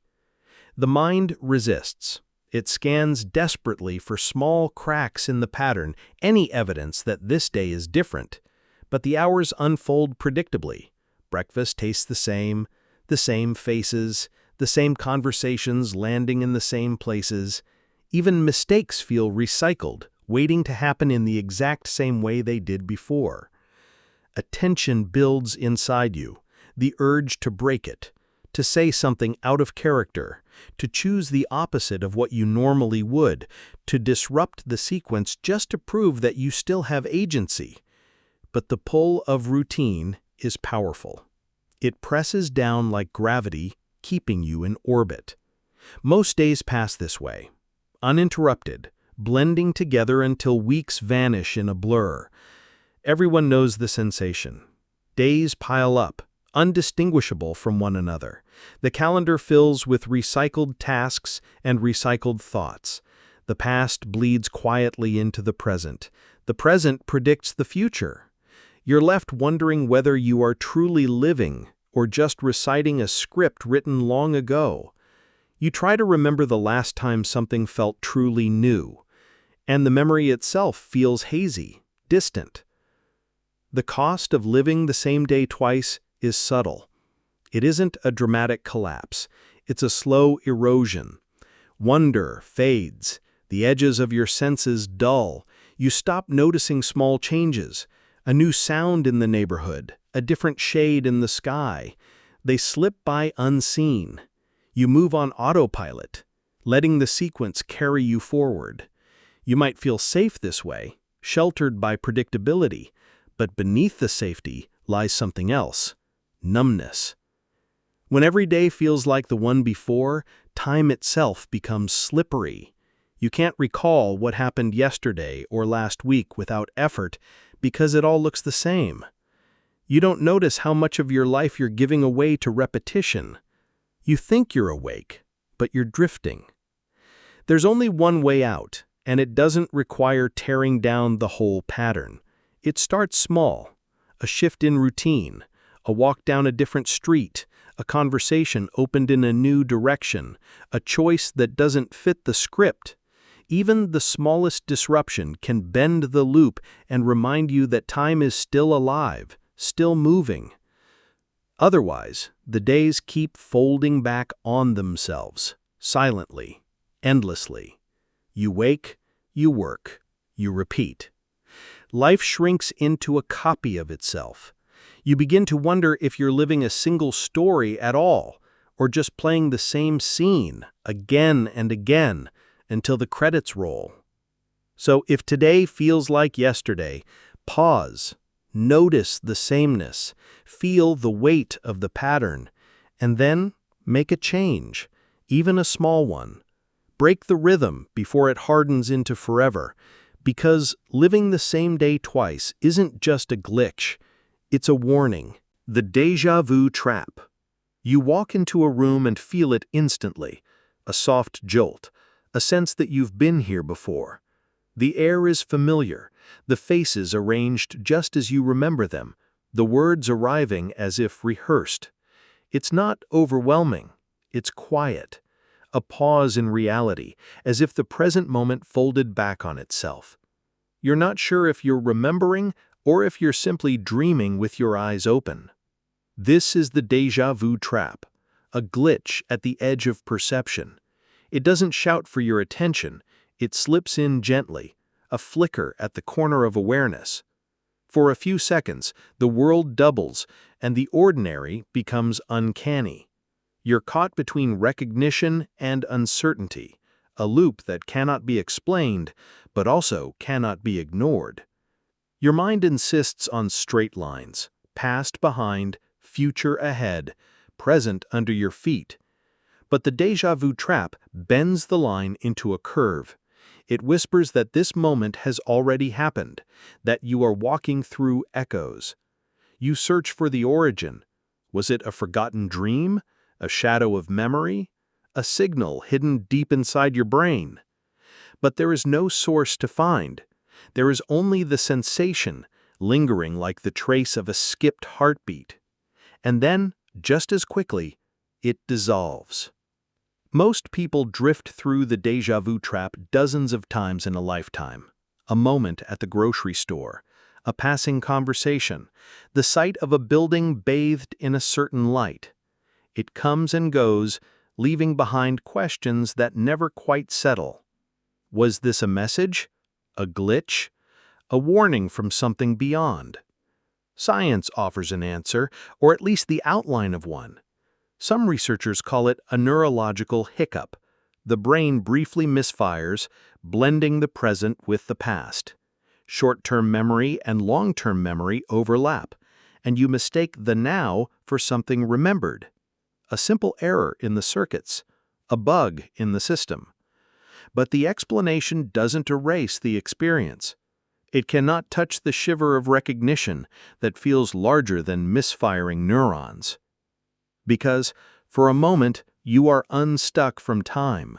Cause and effect no longer hold you in place. You feel like you're peering into the seams of reality, the hidden stitching that holds experience together. The Deja Vu Trap doesn't demand that you believe in it. It arrives uninvited, then vanishes, leaving you with silence and unease. Did you dream this moment long ago? Did your mind skip ahead, glimpsing the next frame of reality before it played? Or are you acting out a script, each line spoken exactly as before? Some people laugh it off. Others chase it, treating each déjà vu as a sign, evidence of psychic ability, a doorway into intuition, or proof that time doesn't move the way we think it does. Some see it as fate, the universe nudging you with the reminder that the future has already happened. But most of us just let it pass. The world feels solid again. The moment folds back into the flow of hours and days. Still, the doubt remains. Was that memory an echo from the past or a ripple from the future?